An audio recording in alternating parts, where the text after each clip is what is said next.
Clerk, may we have the roll call, please? Thank you, Mayor. Councilmember Chavez. Here. Councilmember Sternquist. Here. Councilmember Yu. Here. Mayor Pro Tem Chen. Here. Mayor Mann. Here. First, we have the invocation, which will be led by our dear friend, Pastor Kelty of Community of Christ Church. They are located at 5851 Temple City Boulevard, and services are on Sunday mornings at 10:30 a.m., and all are welcome. Please rise for the invocation, and please remain standing afterwards for the Pledge of Allegiance. Thank you very much. Let us pray. Our divine Creator, we thank you for this most beautiful world that you have created. We thank you for this most beautiful day and the light that it provides to all of us. We thank you that we're able to live in this community and to enjoy its benefits given to all that it has to offer us. We would come into your presence in prayer this evening to ask your blessing upon all that we here do tonight, this evening, so we may continue to give to this community those things that it needs, to have it continue to be a community of outstanding nature, to share your blessings with those around us. We would remember especially the City Council and their staff, to have your wisdom be with them, to do those things that make this a better community, to make this a better life for all of us. We know not what the future may bring, but we're asked, dear Creator, that in all we do here this evening, we might bring a future, not just for ourselves, but for the generations to come, would be our prayer. Amen. Amen. For the pledge, I'd like to ask our Mayor Pro Tem to lead us in the Pledge of Allegiance. Yes, Mayor, could all face the flag. Place your right hand over your heart. Ready, begin. I pledge allegiance to the flag of the United States of America and to the republic for which it stands, one nation, under God, indivisible, with liberty and justice for all.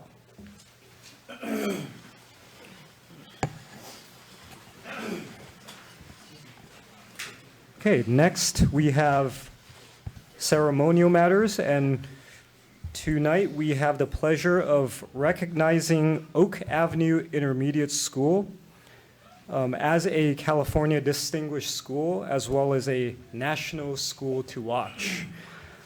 The California Distinguished School Award is one of the highest honors granted to public schools in California.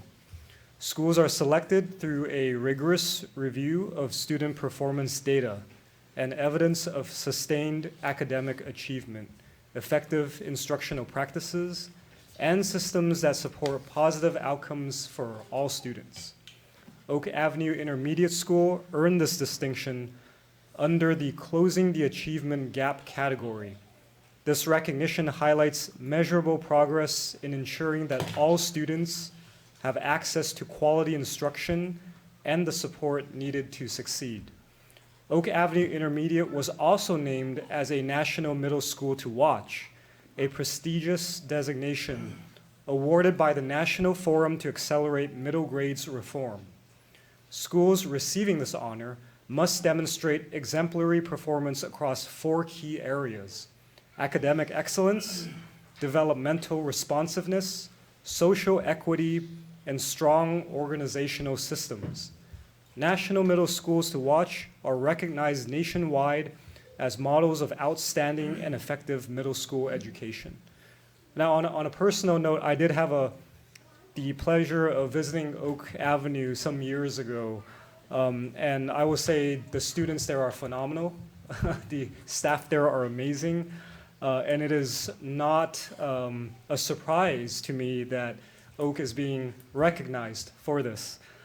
So I would like to invite Oak Avenue Intermediate School Principal Jordan Lessam up to the podium to say a few words.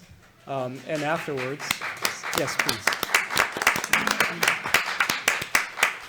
And then afterwards, I would invite council to present our certificates to the principal and his staff. Thank you. Thank you so much for this recognition. It's an honor to be here with you all tonight. we have a small member of our team here who helped organize the award applications for these. And first of all, none of it would be possible without the support of our district office, our amazing superintendent, Dr. Arcuna, who provides the resources and the ability for us to even step into that realm. So we're so appreciative of him and his leadership. We have our grant writing team here today. Ms. Marta Bergili, who is our chief writer on this. John Juarez, who is our editor-in-chief, who went through every word, combed through it, made sure our grammar was correct and everything was spelled correctly, and the exclamation points were in the right spot. And then our amazing assistant principal, Shelley Scanlon, who joined us this year, who's been an amazing support throughout the year. And then really this, belongs to our faculty, every teacher at our school and classified worker at our school who works tirelessly with our children, who stop at no means, and the end of the day bell means nothing to them, and they just dedicate their time and effort to our students. None of this would be possible without them and their dedication. And then of course our students are amazing. We're just lucky. Okay, Thank you. great.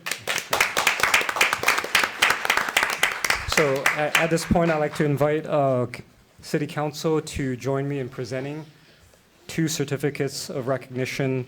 I will read it really quickly for everyone so they know what's written on here. So in recognition of Oak Avenue Intermediate School's outstanding achievement in receiving the National School to Watch designation, as well as the California Distinguished School Award. The school is recognized for its commitment to fostering academic excellence, developmental responsiveness, social equity, and strong organizational systems. It stands as a model of outstanding and effective middle school education. Council, please join me.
That's much better. Sit a little bit closer. No, don't move. Okay. You're fine. Okay. All right, here we go. Hang on a second.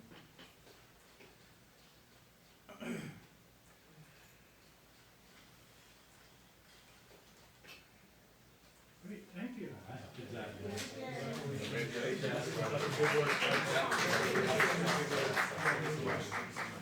Is your banner up already, or? We get it, I think this Thursday. Oh, exciting.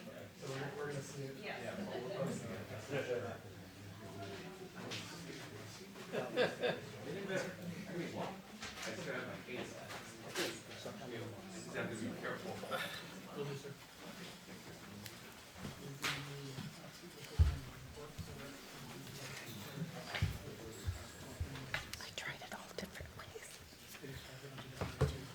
Okay, while we are on ceremony matters, there is one item that I'd like to take out of order on the agenda, which I will turn over to our city manager, Brian Cook. Thank you, Mayor Mann and members of the council. Thank you for allowing me to move up the city manager's report. As part of the city manager's report today, we are very proud of the fact of the work that the council authorized us to do with improvements to the playgrounds, both at Live Oak Park and Temple City Park. But with that, Live Oak Park got a special recognition from the California Parks and Recreation Society, and representatives are here. So if Adam Matsumoto can come up and, if the representatives from California Parks and Recreation Association can come on up, and Happy to have you here. Thank you.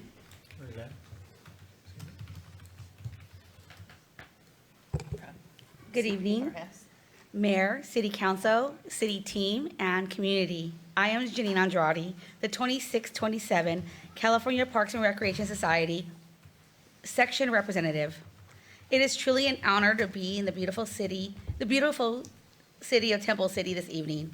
The CPRS Annual Award Program celebrates outstanding examples of quality facility and park design, programming accomplishments, effective communications, community leadership, and professional success that takes place in our daily profession.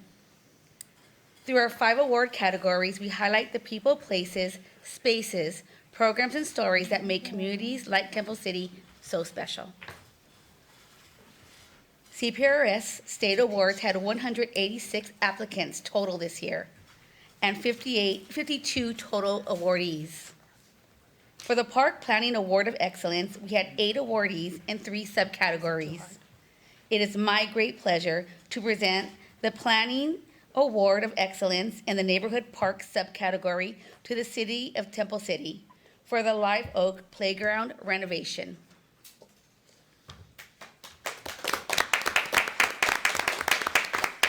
A key objective of this project was thoughtfully bridge generations, creating a meaningful point of connection between the past and present park users.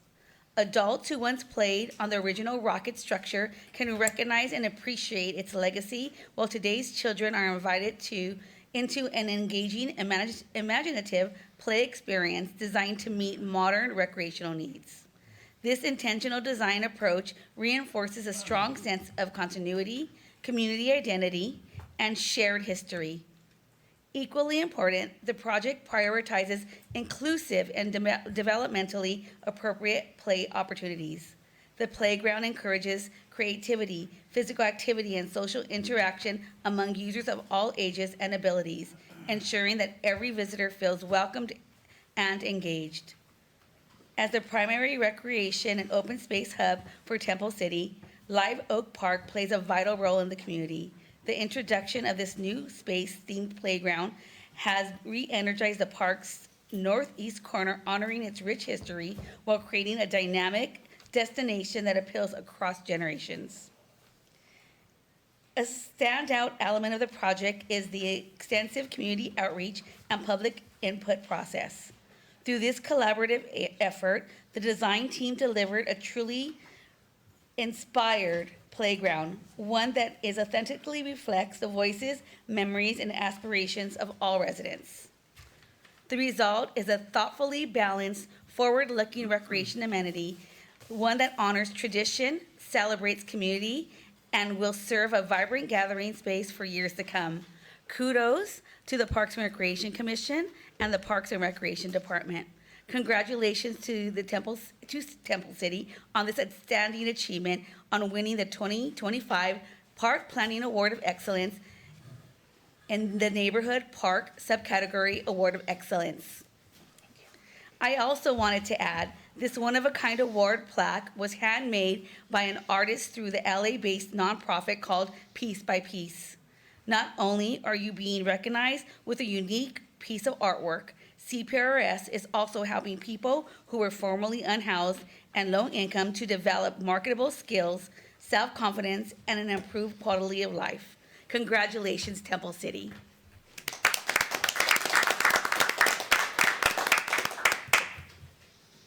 If I could please have City Council join me, we have a beautiful plaque for you. You want to ask Adam come? And City Team. Yeah, can we have Adam and the city team?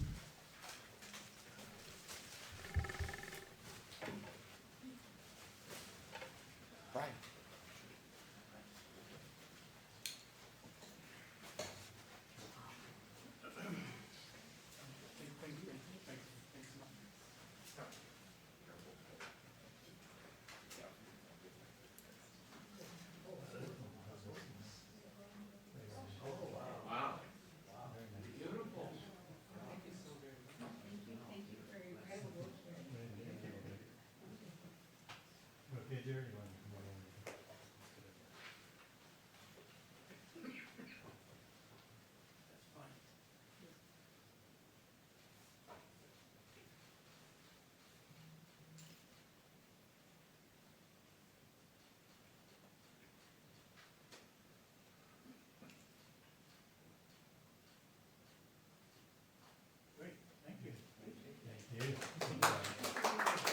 Yeah,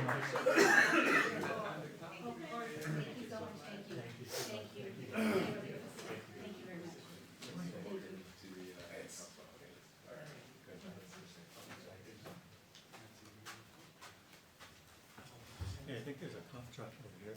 I have one. I have one in here. Where did it go? Do you see it back?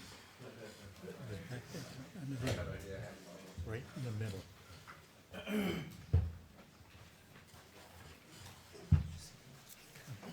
just gotta see the flag here. Okay. Thank you again for being here for that, and I know for many of us sitting here, if you haven't been to Live Oak Park recently since the construction from about a year ago, please do go by. It still blows my mind, the design and how it looks. So for the remainder of the city manager report, we will move back to the original item, and Thank you, Mayor. we will move on to the next item, which is public comments on items not listed on the agenda. At this time, we will hear public comments from the audience that's not listed on this agenda. We do have a number of speakers who filled out the speaker request forms. When I announce your name, please make your way up to the podium to the front.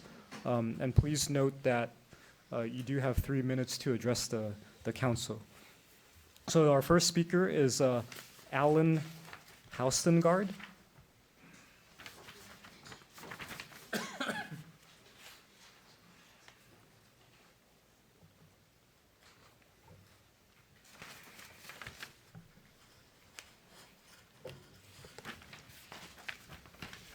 Hello. Good evening. Temple City, I've noticed, is a multilingual city. And I believe everyone should have a Bible in their own native language. And there is a website, BibleInMyLanguage.com. This website sells Bibles in more than 500 languages. So anyone that wants a Bible, I'm sure they can find it in their own native language. I'm reading tonight from the book of Matthew. His name means gift of the Lord. The book of the genealogy of Jesus Christ, the son of David, the son of Abraham. Abraham begot Isaac. The word begot means he became the father of. So Abraham became the father of Isaac. Isaac begot Jacob, and Jacob begot Judah and his brothers. Judah begot Perez and Zerah by Tamar. Perez begot Hezron, and Hezron begot Ram. Ram begot Amminadab. Amminadab begot Nahshon, and Nahshon begot Salmon. Salmon begot Boaz by Rahab. Boaz begot Obed by Ruth. Incidentally, in the Hebrew writings, there is a book of Ruth. Obed begot Jesse, and Jesse begot David the king. David is the greatest king Israel ever had. He wrote many of the Psalms in the Bible, including the famous Psalm number 23, "The Lord is my shepherd." David the king begot Solomon. Solomon wrote many of the Proverbs. By her who had been the wife of Uriah, Solomon begot Rehoboam. Rehoboam was the 4th king of Israel. Solomon was the 3rd king of Israel. David was the 2nd king of Israel. And Saul was the 1st king of Israel. Rehoboam begot Abijah, and Abijah begot Asa. Asa begot Jehoshaphat. Jehoshaphat begot Joram, and Joram begot Uzziah. Uzziah begot Jotham. Jotham begot Ahaz, and Ahaz begot Hezekiah. Hezekiah begot Manasseh. Manasseh begot Amon. And Amon begot Josiah. Josiah begot Jeconiah and his brothers about the time they were carried away to Babylon. You may remember it was the Babylonian army, and their king was Nebuchadnezzar. Mr. captured- Halstengard, your 3 minutes is up. If you have a point you want to make, could you wrap up? No, please? I just wanted to read the Bible tonight. Thank you. Okay, thank you. All right, next speaker we have is Vanessa Liang.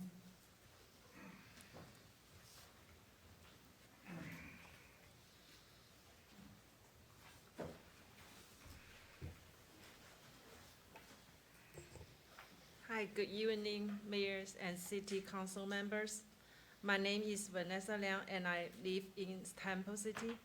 Thank you for giving me a moment to speak tonight. I just want to share a concern that many people in our community have right now. Recently, there have been more break-ins in residential areas, including cases where people enter homes by breaking backyard glass doors and windows. This makes me feel very uneasy and upset, and sometimes scary. Many homes here have children and elderly family members. As parents, we want our kids to feel safety growing up, and for elderly people, they should feel comfortable and secure in their own homes. Temple City has always been a quiet and safe place, and that is why we choose to live here for a long time. I really hope it can stay that way. We would truly appreciate if the city could increase police patrols, especially at night, respond more quickly to calls, and take proactive steps to help prevent this type of criminals. We understand the city is doing its best, and we are grateful for that. We just hope public safety can continue to be a top priority. Thank you so much for your time. Thank you. Thank you, Ms. Liang.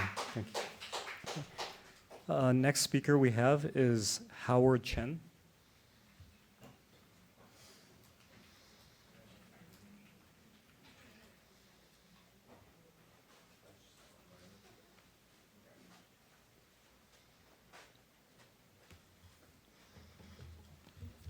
Good evening, City Council. Good evening. So much for the. Am I good? You hear me? That's better. That's better. Good evening, City Council. I really do appreciate the opportunity to come up and speak to you about some instances of situations that have been happening in our neighborhood. I have been a very livid resident of Temple City for a while now. I did go to the elementary school. I did attend the middle school. I actually just graduated from Temple City High School last year. And I do just want to share a little bit of a story of what actually happened to me recently. So it was pretty early hours in the morning. I just had gone back from an errand. And then when I was sitting in my driveway, I actually heard some leaves rustling on my side backyard wall. You know, I really haven't thought about it. I really thought it was just one of the neighbors, you know, conducting some yard work or maybe trimming up the leaves a little bit. And then both of my dogs were barking. That's when I went and took a look at the side gate, to which I found there was a person standing on the exterior wall of my yard, to which they did jump off, run away, and get into a waiting vehicle. I don't know, it's what makes this really concerning, I guess, is it's not just an isolated situation. It has been happening a lot in the past few weeks or so, even to the point of yesterday, where we did hear news that 3 men with flashlights entered somebody's backyard around the neighborhood. And, you know, I really just could appreciate if you guys could be able to increase the patrol of the police around the area to make, you know, just to protect our peace a little bit more. What area is this? This is the Pentland and Blackley area, across the, Pentland and Blackley? yes, across the street from La Rosa. Okay. Thank And you so what time much. did you say you found the intruders? It was around 9 o'clock or so in the morning. 9 9 a.m. 9 Okay. a.m., yes. Okay. So it was broad daylight. So that's why it was really shocking for me as well. Actually, most burglaries are during the day. Really? Yeah. Yes. Yeah. Oh, okay. I wasn't aware about that. They wanted the homes to be empty while you're going to work or something. So, Right. Your actions probably prevented that burglary, Yeah. and But, Did you call the police? No, they actually burglarized the house in the back of mine, and then they did have an alarm system that went off, which enacted the police to respond. No, I said, did you call the police when you saw this individual standing by your gate? A few minutes later, after the police actually, because they were sent to the other side of the road, they actually came down my street, So which they I, weren't responding to your incident, they were responding to someone else's? right, but then I did wave them down. I did give them the necessary information that was needed. Good, Well, thank you for Thank you so much. sharing. thank you. Next speaker we have is Forrest Lee. Oh, I'm sorry, I'm with him, but can I speak up as well? And it's regarding to the same concern. Okay, if you don't mind, after you speak, if you could fill out one of these Sure, forms I'll- with the city clerk? I'll just fill it. Okay, Yeah. but please go ahead. Okay, all right. Okay, thank you for letting me speak. And good evening, members of the City Council. My name is Kathy, and I'm a resident in Temple City. And I've been living here for over 10 years. I have both of my kids were born here, you know, raised here. And I want to express the same concern that, you know, the prior two speakers were talking about, that over the past few weeks, our community has experienced a clear and troubling pattern of burglaries. And I know, you know, that young guy, he just shared his experience. I want to share my experience as well. I live on Pentland, you know, close to Temple City Boulevard, but we're actually on Pentland and Clovely. So 2 weeks ago, one of my neighbor got, her house got broken in. We learned that in the same night, well, it's actually around maybe 2 or 3 a.m. in the night, another household, not right next to her, but maybe 2 households from her, got broken in as well. And we later, you know, as we start to post, you know, messages on internet like neighbors.com or Nextdoor, you know, we start to post there like, hey, neighbors, please watch out, right? Because we're experiencing this. And we got more messages from the internet, and obviously from the residents of Temple City in the same area, sharing similar experience. So some of them got broken in, and we learned that one household on Kennerly got broken in like, I think 4 or 5 weeks ago as well. And another guy messaged me on Nextdoor saying he lives on, I think, Ensenada, and he got broken in 2 weeks ago. We notice, like, you know, similar pattern. Like, since there's a black SUV, maybe Mercedes-Benz SUV, we're often seen like associated with, you know, the recent burglaries. And, you know, we all seen similar people, you know, like, you know, when we share the characteristic of the people who conducted the burglary, you know, sounds like they are targeting to the same crew or same people, same group of people. And was that information shared with the the sheriff? I believe so. I believe so. My You're not neighbor, I mean, because I didn't, my house hasn't got, been broken in yet. But I think this definitely has been shared. So last week, as we were talking, because there are a lot of Chinese residents here and we use WeChat as a chatting tool. Last Friday, when we were just talking about how bad or how often the burglaries are happening in our community, another burglary, I think around, is it Pentland or on Pentland or Blackley, happened in the morning, around 9:30 in the morning. And then last night, same thing, but, which really almost like drove the neighbors crazy is, there's another incident last night. And then this morning again, we saw the Citizen app that is showing another burglary around us happening. I'm sorry, you saw what? The burglary on the Citizen app. So I think that's from the police report that another burglary happened this morning. Yeah. So and this could frequency. I ask, if I may ask you to wrap up, just so you can give other people a chance to speak. Oh, as well. yes. Yeah, you're about a minute and a half over. Oh, okay. All right. So, we all have children, and we feel like this is our home. So basically, we know that Tamil City seems to be targeted by a special crew, and maybe it is perceived as an easier place to operate. So we want this perception to be changed. And we're urging the city to take some actions here. So we're asking the council to prioritize public safety by using available reserves, including emergency funds, or funds currently allocated to non-essential projects to help increase, our public safety. And we're seeking for if, there's can be increased visible enforcement present in our neighborhood. And I feel that really helps.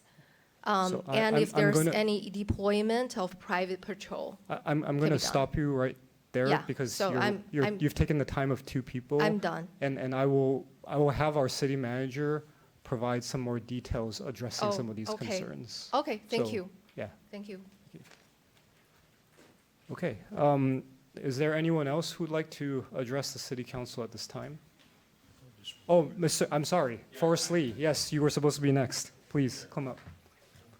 Thank you. Good evening, dear mayor and council members. Actually, I just moved to Temple City from LA City last year. I'm the new, resident to the neighborhood. Actually, last year when decided to move, from Northridge in the Porter Ranch, Northridge area, San Fernandino, to here is 3 reasons. The first one is a good school district. I have 2 children, right? And then second one is safe, quiet neighborhood. But it turns out, after I moved in, right now I think probably I made a big mistake. I regret, because I learned like the school district is not perfect compared to our neighborhood. And the second one is the big concern. I think a lot of our neighbors, they already addressed, is the big concern of the safety. Just to share some stories of my neighborhood. I live on the Hermosa Drive, close to the Reseda Boulevard.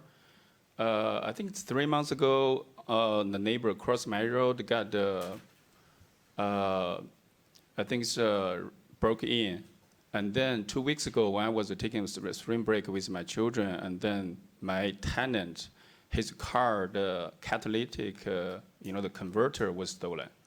He reported to the police and then to everything, but nothing happens, right? Because the police just ask him to file a report, that's it. So I'm just wondering 2 questions. The first one is what actions have been done in the past, right, to keep the whole neighborhood safe?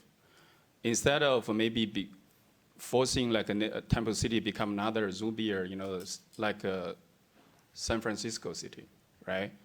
Nobody want to see that. Second question is, what will be the plan for the city, to take actions, to stop all these, the safety issues, right? It's a big concern, for the whole neighborhood. And then what would be the major, the limitations or the bottleneck, for the city to take these actions is in terms of budget or funds or like personnel? So that's 2 questions. Thank you. Okay, thank you so much. And I appreciate you all taking the time here to speak to us about this. And I do want to guess that perhaps some of you have been to a recent Neighborhood Watch meeting and have listened to that presentation and also shared your concerns. I think I speak for all of council that public safety is absolutely a top priority. Most of us have been on council long enough to have seen previous crime trends and patterns where our city and our homes appear to have been targeted, or there's a pattern of burglaries. So there are certain things that we are actively looking into. We have a great dedicated team at the Temple Station. Some of you may have met them at Neighborhood Watch. And also our city manager, Brian Cook, I'm going to briefly turn it over to him to at least go over some of the actions that we have taken, but also actions that we plan on taking in the very, very near future. Thank you, Mayor Mann, and members of the council, and thank you for the members of the public. When you're a victim of a crime, it's a horrible thing, and we're sorry that that's happened. But as Mayor Mann has pointed out, public safety and the sheriff's contract with the LA County Sheriff's Department is our #1 funded priority. There is not, I would not call it carte blanche, but there is funding for patrols and overtime that the council has continuously allotted. And I actually spoke with the Captain Mesa, who essentially serves as our chief of police today. And he has already employed a couple things. One, there will be increased patrols in the area where we saw the rash of burglaries over these last 3 weeks. And they have been clustered in a specific area. Some of you mentioned that area where that activity is happening. So you will see increased patrols. The other thing the sheriff's captain has already done is already worked with a unit of the LA County Sheriff's Department called Major Crimes. Major Crimes specializes in looking at crews that either come from outside of the country or within the country, and their specific method of burglarizing homes, surveilling those things. These are specialty teams. This is a specialty team that goes out and surveils the criminals and the suspected criminals to try to catch them. We've already made one arrest, not related to a crew, but one of the arrests related to one of the burglaries in and around that area. The other thing we'll be doing too is our dedicated team, Francis Bowie is serving as our Sergeant at Arms today, double duty for Francis, and Deputy Schwartz, Deputy Felix, for those of you who were at the Neighborhood Watch meeting with us, they are the key point of contact. So they're going to be working with a dedicated detective who's going to be working specifically on the crime. So you may be getting a door knock from one of our deputies, or you may be getting a door knock from one of the detectives who's going to ask you for more information, even if you were not a victim of a recent burglary, and I hope you're not in the future as well. But you may be getting a door knock from our team or the detective asking for if you have any surveillance, if you have any other video. And as much as it's frustrating, posting it on a social media site does not necessarily get to the LA County Sheriff's Department. It has to get to the Sheriff's Department. It has to get that to that detective so that that detective then can follow up. So that's one of the other things we're going to be doing. And you'll see some increased patrols in the area. The other thing we'll be doing, and the council will be talking about with some additional funds that are coming in, some other tools that we'll be using, either cameras or other things in and around all over the community, but trying to target areas where there is increased crime. As frustrating as this is, and I can understand how scared members of the community can be, we have seen peaks in crime before, and every single time when we've seen that peak, I've been here 12 years, I've seen multiple peaks in crime. There are crime crews that come throughout the San Gabriel Valley, though, not just Temple City. It is throughout the San Gabriel Valley that this happens. Unfortunately, over about the last 3 to 4 weeks, it's hit at a heavy concentration in one area of town, and we're aware, and they are actively working to squash that. But it is something that happens all over the San Gabriel Valley, but our concern is what happens in Temple City. And we have the great fortune of having the Los Angeles County Sheriff's Department and their vast resources, which the captain has already tapped into. So specialty units, special intelligence, and others to see who these folks are, gather. So what we ask of you is when the Sheriff's Department calls, or you call the Sheriff's Department, provide as much information as you can, provide us all the video that you have, everything that you can gather. There are detectives working day and night, along with our dedicated team, to try to solve these crimes. We will never be able to stamp out crime completely. We live in metropolitan Los Angeles, it just won't happen. But the best we can do is you working with us and all the resources that I just talked about. And I know it is a priority. We met with a resident today, with the captain and the operations lieutenant. And this is a top priority for the department. It's top priority for us. So please rest assured with those resources being there. So that was a little longer than you probably wanted, Mayor. Thank you. As long as our city attorney didn't stop you, we're okay. And I will maybe conclude on this note. I appreciate those of you who came to speak, even if you weren't a victim of a crime. I also appreciate those of you who left your contact information. I will ask our city manager to reach out to you if there is any additional information that you weren't able to give to council in this moment. We will reach out and ask you if you're willing to share more. If you are in the audience, and I'm sure a lot of you are neighbors or know each other, and you have that information, we ask that you come talk to us. Perhaps this is not the best setting, but our city manager and others can certainly make time to hear your concerns and the details that you have. So thank you for being here tonight. Okay, next we will move on to item 7, the consent calendar. All items can be approved in a single motion unless moved for further discussion. Is there any items that council wishes to pull or a motion to approve? Make a motion to approve the consent calendar. Second. Okay, we have a motion and a second. May we have a roll call vote, please? Councilmember Chavez? Yes. Councilmember Sternquist? Yes. Councilmember Yu? Yes. Mayor Pro Tem Chen? Yes. Mayor Mann? Yes.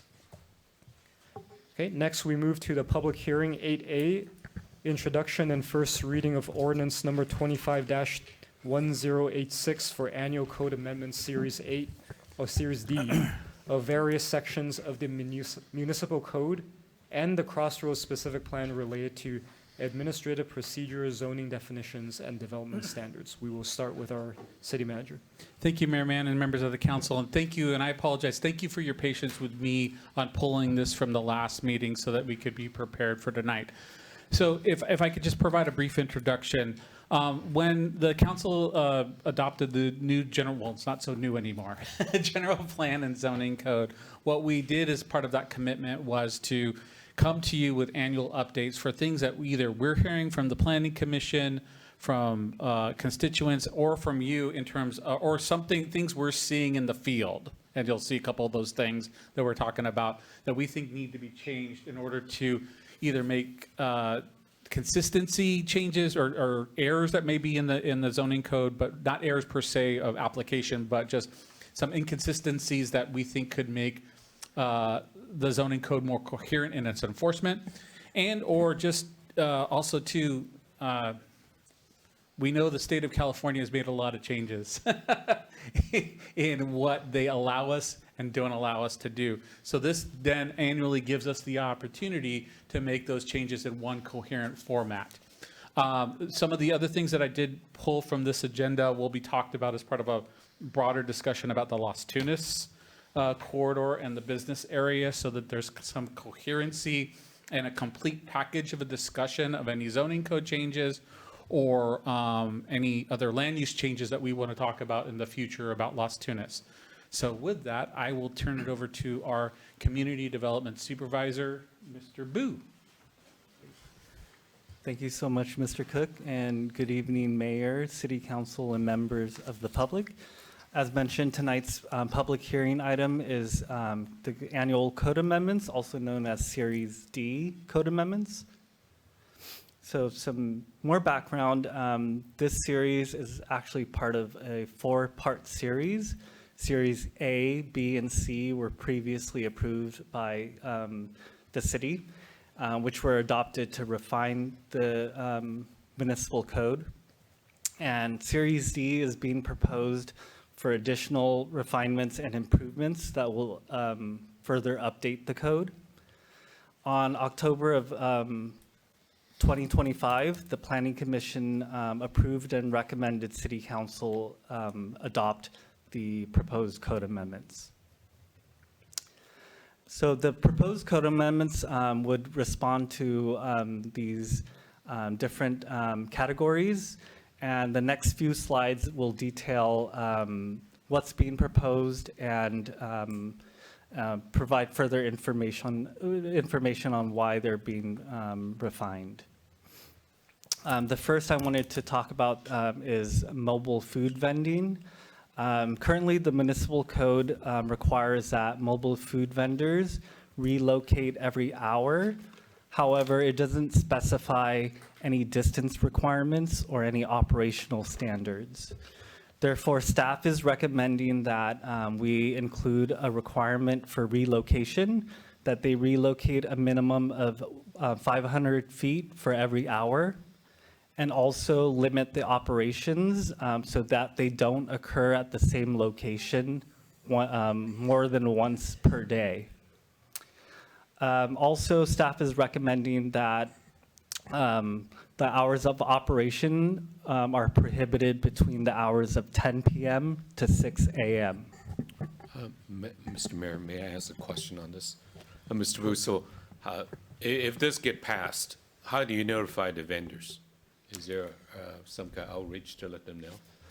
Yeah, we can definitely send out a mailer to them with these new requirements. They're individually licensed too. So they're each food vendor's individually licensed because we got to make sure that they have their health permit and everything else. So what we'll do is for the current licensees, once this is in effect, 30 days from now, we will let them know of these new conditions, and then for any new applicant that comes in, we'll make sure that those conditions are known to each of them. Because you have to go, it's not one where anybody can come in and just set up shop. They actually have to come in and do, as you know.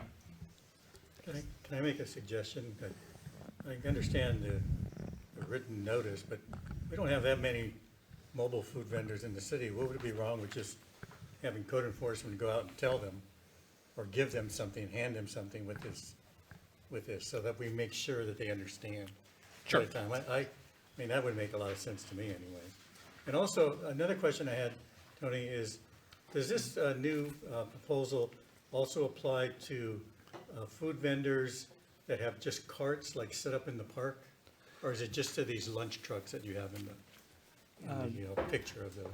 They only respond to those type of businesses, the mobile ones, so the vehicles. Is there anything similar to, because we have individuals that set up carts in our parks, and they're there all day, and I don't know if there's any restrictions on that.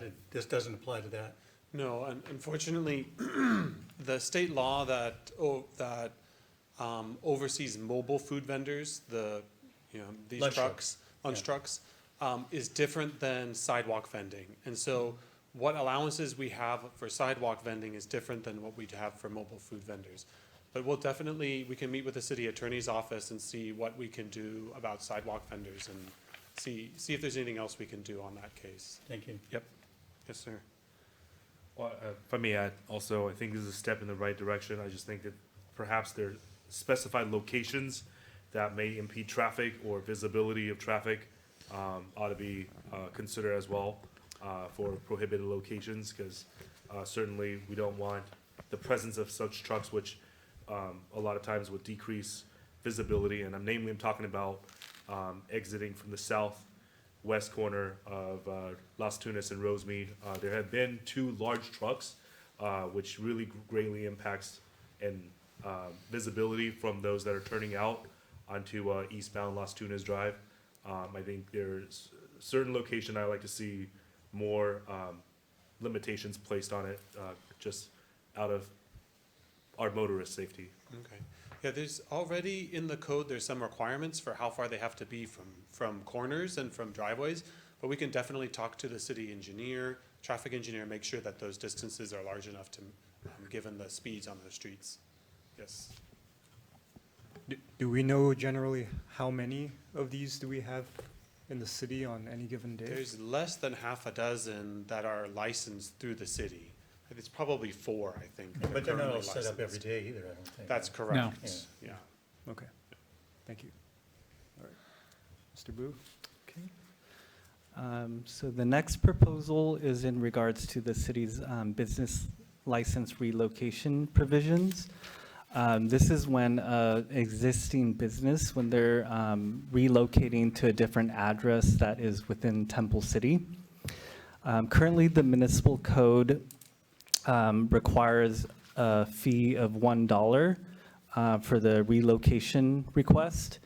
And we found that this does not recoup the time that's spent on processing this type of application. And that the fee is actually established within the municipal code rather than being in a fee resolution.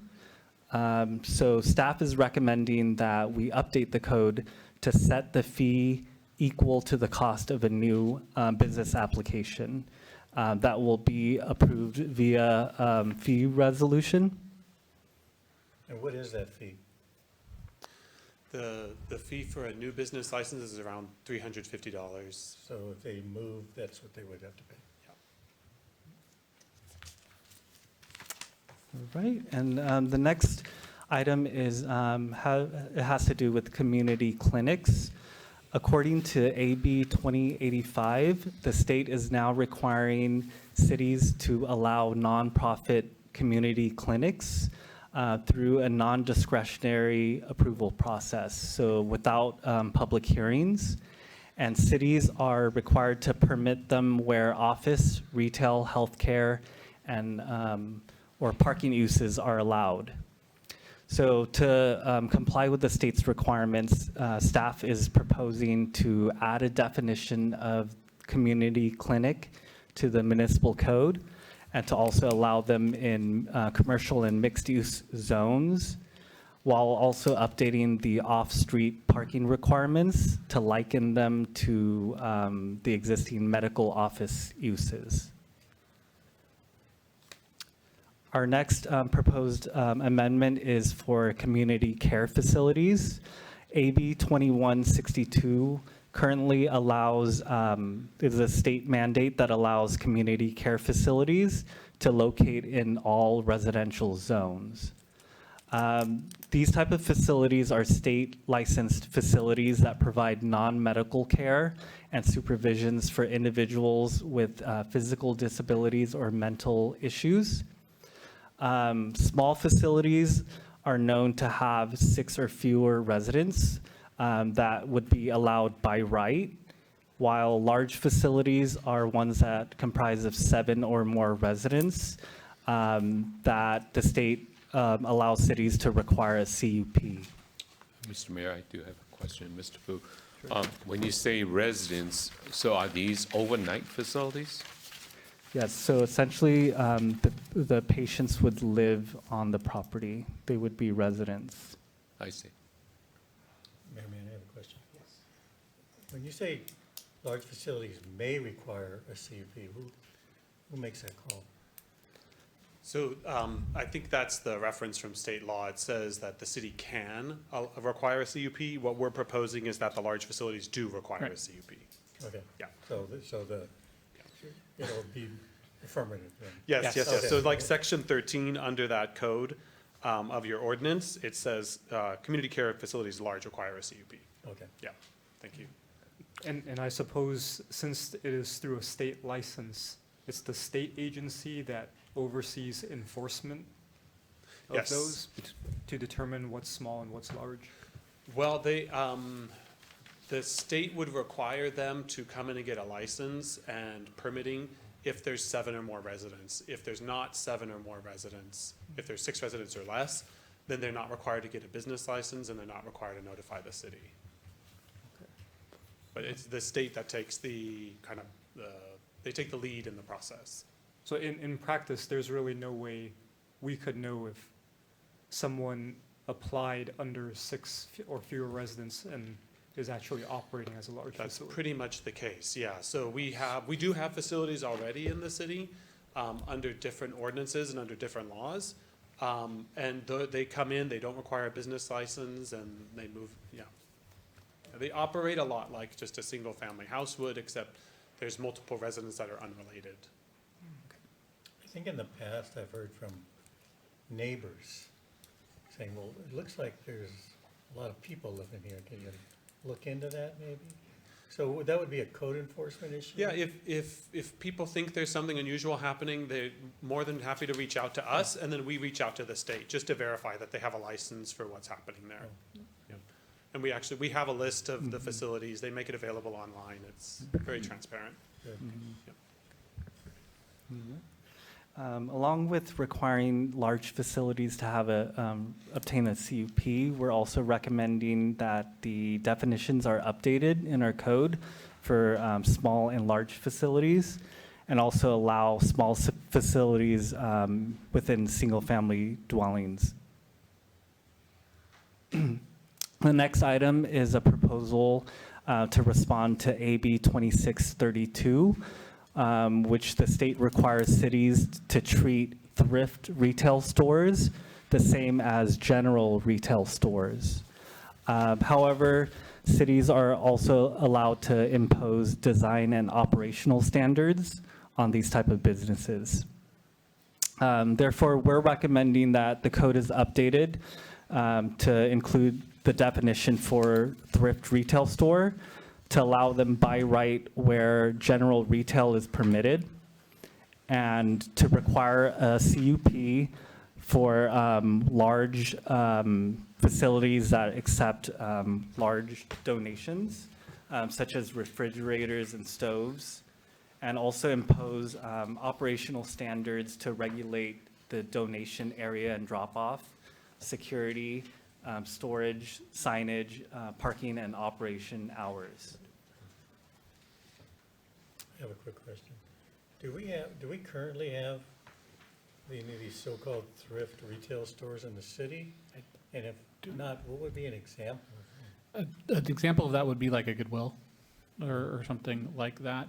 But what is good and what I commend staff on looking at is like, and they always do a great job about this, making sure we comply with state law, but finding the areas that we can essentially set conditions legally. So in this case, this would not come, other than the condition noted on a CUP, what that would go to the director with is setting some standards of operation so that we make sure that it's not, for lack of a better term, this is my non-technical version, have a messy operation. So what is the definition we're going to be using?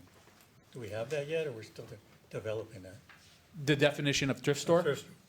You know, how are we going to define, it says recommended changes define thrift retail store. Well, So thrift what resale is- stores are just defined as those that accept donations for resale for a nonprofit purpose. All right.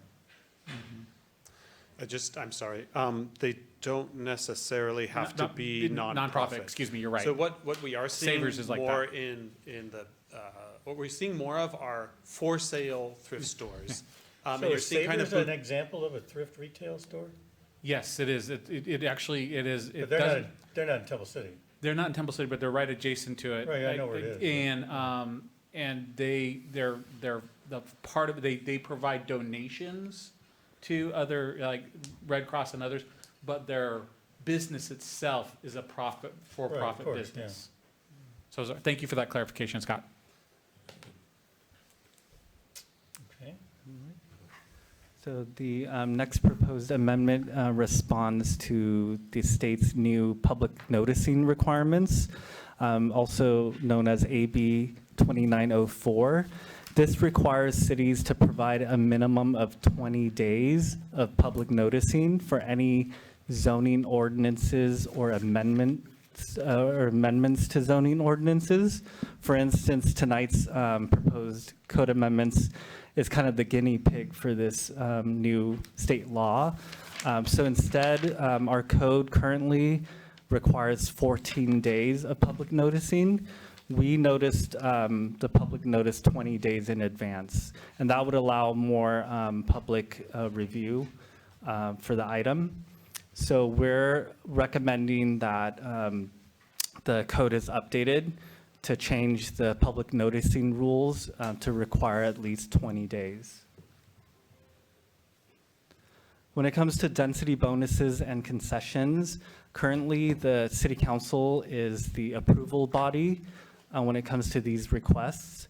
We're proposing that it is changed, the approval authority is changed to our Planning Commission and also requirement or provisions are included that would clarify the grounds for denial, which would respond and be consistent with the state's denial requirements.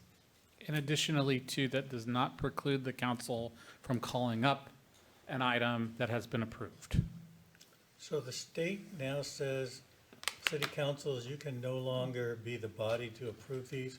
It has to be done by the planning commission? No. This is a city decision to streamline this by having the planning commission be the approval body so that it doesn't have to come to council.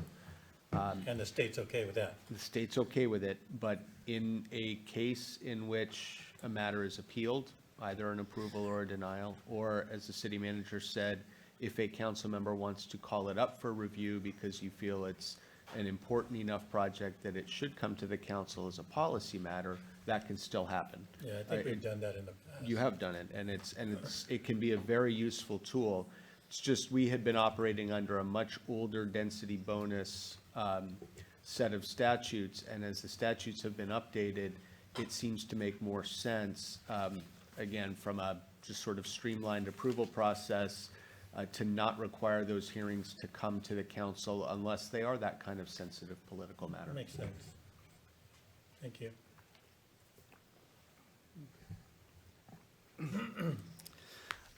In response to AB 1308, which requires cities to prohibit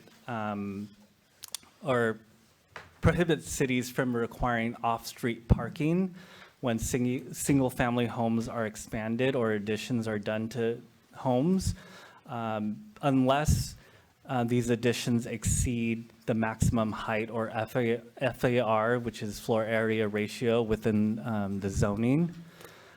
So to respond to this, we're recommending that the code allow additions to single-family homes without requiring the additional parking requirements. Mayor, I have a question on this one. So, Mr. Booth, so let's say if I build a house and floor area would require 2-car garage, but I have not exceeded the FAR. And then later on, under this code, I'm adding square footage to the maximum of the floor area ratio. And now it would have been, had it been a new house, it would require 3-car. So the city now cannot require me to add another parking garage. Is that what this means? If you're not exceeding the FAR, No, not exceeding. then we wouldn't be able to require the additional parking. Wow. Yeah, so where we see this a lot is in some of the older areas of the city, we have houses that were built with a 1-car garage. And our previous requirement was if you're doing a large addition, you needed to provide a 2-car garage. The state has said you can't do that anymore. So, in order to comply, we have to allow people to do an addition without bringing up the parking to code. What if somebody, the state also says that they can convert the garage into I guess, a residential unit, right? So what if an ADU is already added, they have no parking garage, and now they expand the house? We Still cannot no- require them to provide additional parking. Wow. It is a tough one, sir, and it's an interesting example that you bring forward, but that is. Well, the reason why I want to bring that up is just so that folks would know, because sometimes we hear people, why are you guys doing this? Why are you allowing this? Exactly. Well, I just want to make clear, there are certain things the city really wants to do, but the state had come in and said you cannot do that. So this is just another example of that. Thank you. And this slide are the proposed amendments when it comes to the off-street parking requirements. As mentioned with community clinics, we're going to include them to the category of office and medical.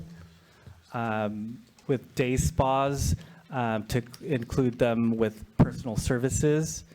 For operations that include indoor recreation, we're proposing to specify thresholds for small and large-scale operations. And for billiard halls, batting cages, and bowling alleys, to add these to the parking requirements. And this was added because of a recent study that we did of surveying nearby cities to include it in our code. I think Mayor Pro Tem wants to know where that batting cage is going to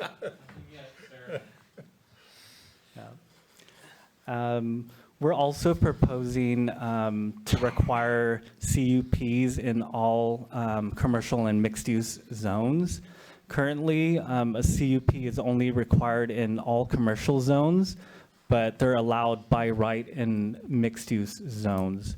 I also wanted to note that day spas do not include any massage services, so this would be kind of like a Venus spa type of operation. So proposing to require the CUP in all commercial and mixed-use zones. Mr. Mayor, I just want a question on the massage services. I thought the state had come in and said that we cannot outlaw massage services, am I right? There was, so about 15 years ago, the state came in and said you can no longer require a CUP for massage services, and the state would start regulating them through CAMTech. There was a great deal of pushback after, and about 5 years ago, maybe 7 years ago, where the state has allowed us now to go back and start regulating those uses. So we can? Yeah. So currently is massage services? Requires a CUP. Requires CUP. Yes, but sir. we cannot outright ban it. I'd have to look into that. I don't know about that. Thanks. So when it comes to EV charging spaces, AB 1100 is a state mandate that requires parking spaces that have EV charging equipment or ones that are designated for future EV use to also count towards the parking requirements. So for instance, if there are 10 parking spaces and a property owner is proposing 3 within those existing required parking spaces, we can't require them to provide additional parking spaces to replace the ones that the EV charging spaces are now occupied. So we're proposing to amend the code to clarify that EV spaces or their associated equipment, they're able to replace required parking spaces. Mr. Boo, may I? In the staff report, it says accessible EV charging spaces may count as 2 standard spaces? That is correct. So accessible ones are the ADA compliant, and typically they have a loading zone with it, so they can count as 2 parking spaces, because they'll take up 2 required parking spaces essentially. Okay. Yes, sir. The rationale for that, from the state's perspective is you have so many parking lots built out that if we're going to start, if the state wants to get EV charging into existing lots, or even lots that are planned, that if they require that extra space, it might cause a waterfall effect throughout the parking lot. So they're requiring this, the cities to do this, and so we're just going along with what the state says. Okay. Are EV charging spaces larger than regular parking spaces?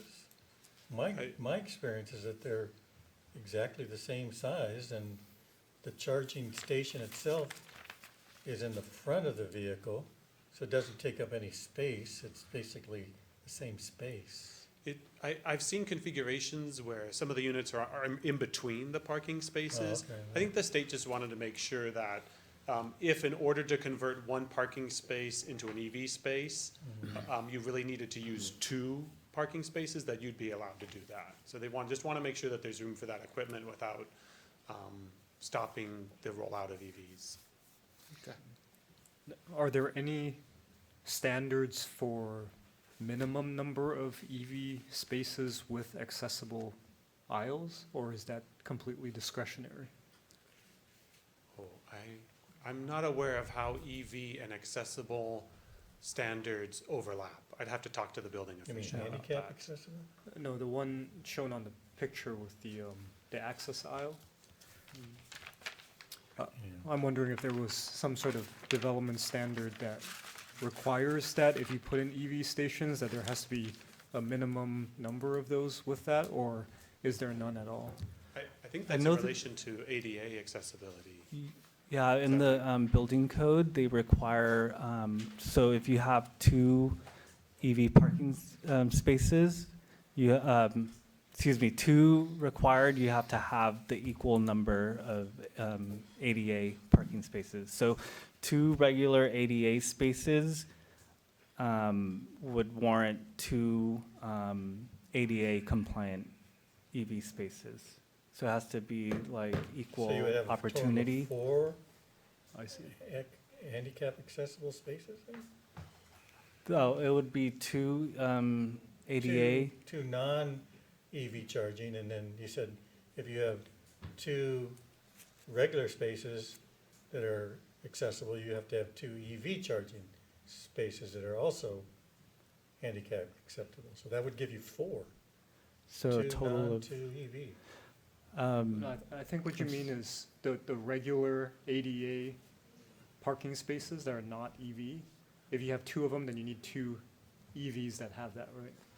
But our question is, are they handicap accessible, or do they need to be? Yeah.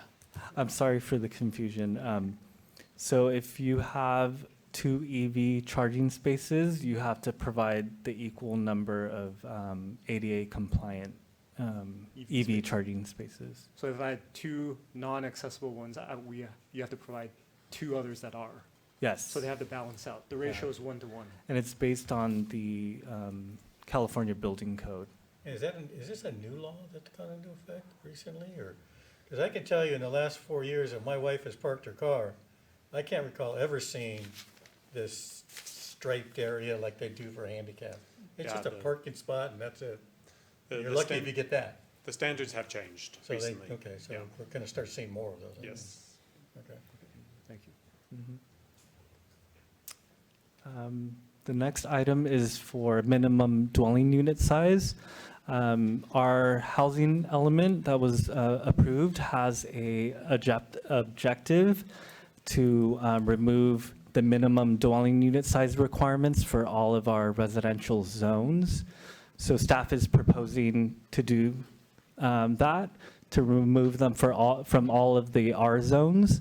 So we would essentially rely on the building code requirements to regulate minimum unit sizes.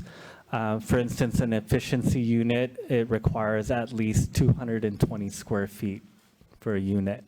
So that somebody would live in a 220 square foot place, is that what you're saying? Or they could? Yes. Yeah. That's kind of small, isn't it? Well, for some. I More guess. affordable. For most. The next slide is proposing yard encroachments. So we have a section of in our code that would allow encroachments into the required side yard. There's a provision that states that decorative architectural features such as cornices and eaves are allowed to encroach into setbacks up to 30 inches. We're proposing to include bay windows and non-retractable awnings with that provision because they are also decorative architectural features and they don't add square footage to the home. The next item is in regards to the Crossroads specific plan for parking structures. Currently, the specific plan requires that ceilings and interior walls of a parking structure are painted. These photos show the recent Begonia apartment. At their inspection, they didn't have their ceiling painted because, as you can see from the photos, there's utility lines and mounted equipment on the ceilings that would make it really difficult to paint. And over time, for maintenance, accessibility would also be an issue. So staff is proposing to remove the ceiling requirement from the specific plan. And that our rationale is that the painted walls already accomplish what is trying to accomplish, which is to provide a sense of security and more lighting into the space because of the reflected light from the white paint.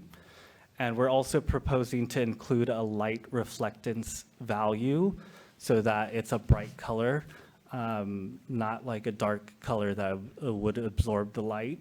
So to include that with the recommended updates. So there's going to be color requirements as well then for the walls? It would just be a brightness value so that it's able to reflect light instead of absorb. Yes, there would be. I'm sorry? There's a requirement. For color? Yes.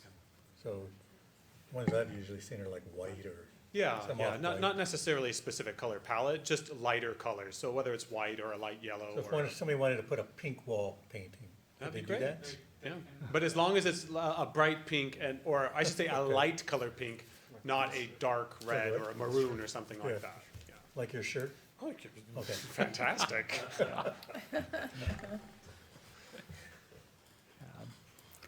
And we're also proposing to apply these standards to our general parking requirements in the city's municipal code. We don't have this requirement, so to make it consistent with the Crossroads specific plan to paint the interior walls, but also require a photometric study.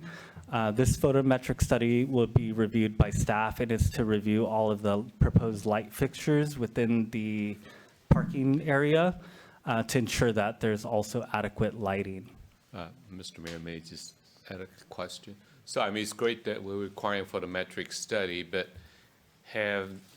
would there be perhaps an added requirement for them to maintain that?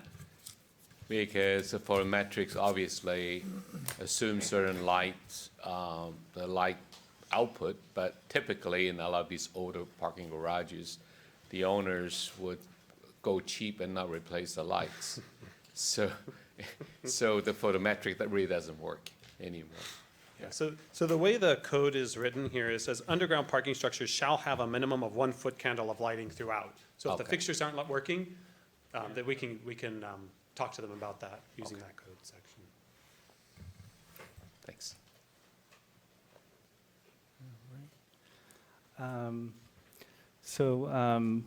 These proposed code amendments, when reviewing them against the city's requirements, we found that they're consistent with the general plan and specific plans, that they don't negatively impact public health, safety, or welfare, that they align with other applicable provisions within the code and are consistent with state legislation.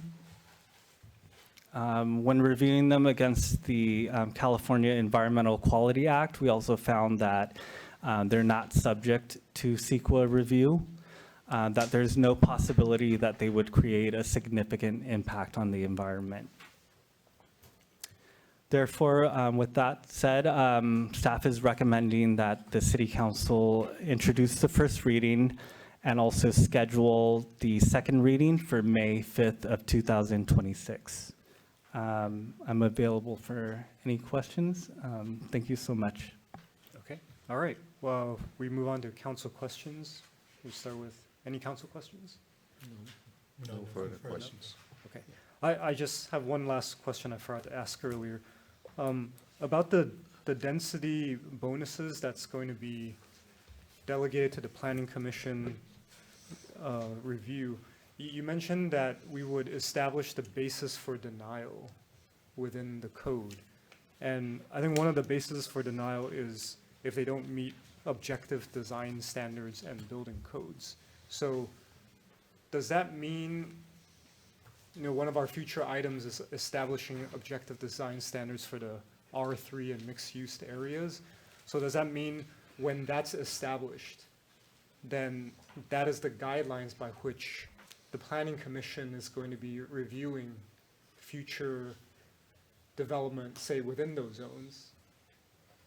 Like, those are the standards that they would adhere to? Yes. So any current as well as future standards that are being developed? Right. That captures the whole thing? Yep. Okay, I just want to make sure that that's, okay. Thank you. All right, then next I will move to I will open the public hearing for this item. Is there anyone in the audience who wishes to address the council? Mr. Janbazian.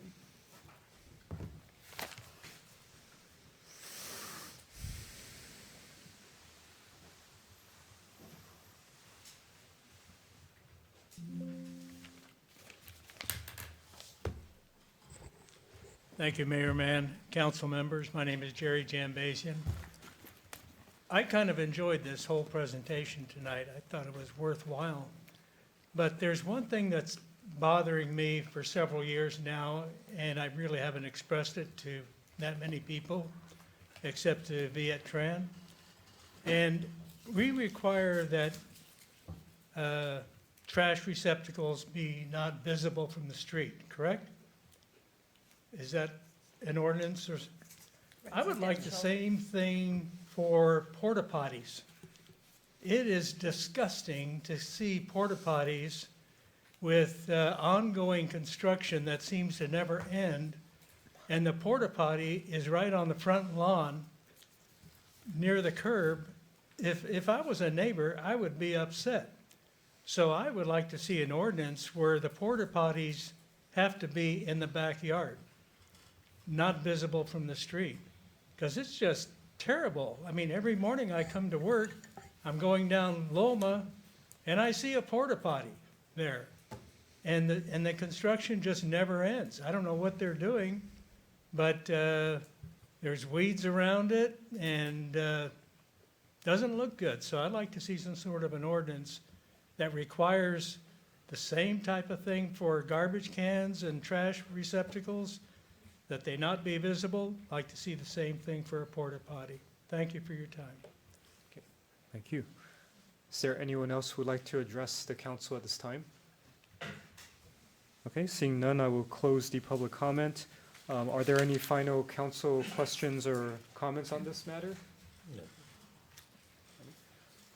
All right, then. Just want to comment on great job by staff. Yes, I concur. All right, may I have a motion for this item? Mr. Mayor, I'll move to introduce for first reading by title only and waive further reading of ordinance number 25-1086 and schedule a second reading for May 5th, 2026. Second. Okay. We have a motion and a second. Are there any objections? All right. Seeing none, may I have a roll call vote, please? Councilmember Chavez? Yes. Councilmember Sternquist? Yes. Councilmember Yu? Yes. Mayor Pro Tem Chen? Yes. Mayor Mann? Yes. That item has been approved. We move to the next item. unfinished business, which we have none. I'm sorry, So- Mr. Mayor? Yes. This is the time where the city clerk will read the title Oh, of the yes, I am ordinance. so Thank you very sorry. much, Thank sir. you for that reminder. Madam Thank City you. Clerk, please. Ordinance number 25-1086, an ordinance of this council of City of Temple City, California, amending Title IV, Law Enforcement, Title V, Business License and Regulations, and Title IX, Zoning Regulations of the Temple City Municipal Code, and Chapter 3, Land Use Plan of the Crossroads Specific Plan. Thank you. All right, thank you. All right, so next, unfinished business, we have none, so we move to new business, item 10A, the 2025 Annual General Plan and Housing Reports. Our City Manager. Thank you, Mayor Mann and members of the council. Many times this report is usually put on consent and we kind of file it and move it along the way. But there are a lot of items related to this report this year that I think is important for the council. And the council is very aware of all these accomplishments and what we've been able to achieve. But if I was to summarize a little bit of what the challenges we have as a city in working with the state of California and in particular with it related to our housing element and what that requires. If I was to put it in a crude manner, many times the state requires us to put a square peg in a round hole. No, And- come on, you're kidding. And but what I mean by that, but also too, but we as a city have done so earnestly to try to make the mandates of the state, and you just went through a whole zoning code update where you saw a lot of the state requirements. What I need to compliment staff on too is that they have found a way, and you saw some of the zoning code changes that really kind of adapt to, one, the changing environment, but also to the practical way that it does not create impediments or removes impediments for people where we can do that while keeping still the same development standards that we want for what you and the community want in terms of the aesthetic, but also the development standards in the community. So what this report's going to show you is a lot of good things. And one of the things I'm going to complimenting staff on is one of our biggest concerns was that ADUs would not be counted towards our RENA numbers for affordable units. We found a defensible methodology, credit to staff, that will continue that going forward because there was a law that was passed last year that essentially could have wiped out our ability to use ADUs to count towards our affordable housing units in our regional housing needs assessment numbers. We're going to be able to continue to do that going forward. And I think one of the things that it's important to note, and I know all of you know this too, is that we've done it in a way that still keeps consistent the character of Temple City. In a way, it does change, right? And there is more density per se, but that density is not stripping away what the character, if you drive down a residential street between an R1 and an R2 in our communities, between the ADUs and the levels of density, you don't feel the sense of being overwhelmed. And along that too, some of the other accomplishments I think you're going to see here too is the council's responses to the state on other things. For example, those who are potentially losing housing and other programmatic things where we've partnered with wonderful entities like Family Promise and others that we are keeping people housed and we are doing it in a way that fits in this community. And so with that, I'll turn it over to Tony again, and he'll briefly go over our 2025 report, then ask you for us to submit it to the state of California. Okay, hello, City Council again. So tonight is the 2025 annual report for housing and the general plan. Just to provide a brief overview of the process. So each year, the report on the progress of the general plan and the housing element is drafted, and then it's reviewed by the Planning Commission and City Council for approval. Once City Council approves of the reports, it's then submitted to LCI, which is the Governor's Office of Land Use and Climate Innovation, and also the Department of Housing and Community Development, also known as HCD. So while compiling the report, staff looks at various factors, such as housing production, which is at market and affordable housing units, and also economic growth within the city that comprises of new commercial square footage, which in turn would result in job creation for the city, and also the city's infrastructure and services with the city's park systems, the sheriff's and the fire department services, and also environmental impacts that are reviewed on a case-by-case project basis, such as traffic and air quality impacts and gas emission impacts. We also consider this city's overall population. As of January of 2026, the Department of Finance reported that there were 36,322 residents within the city.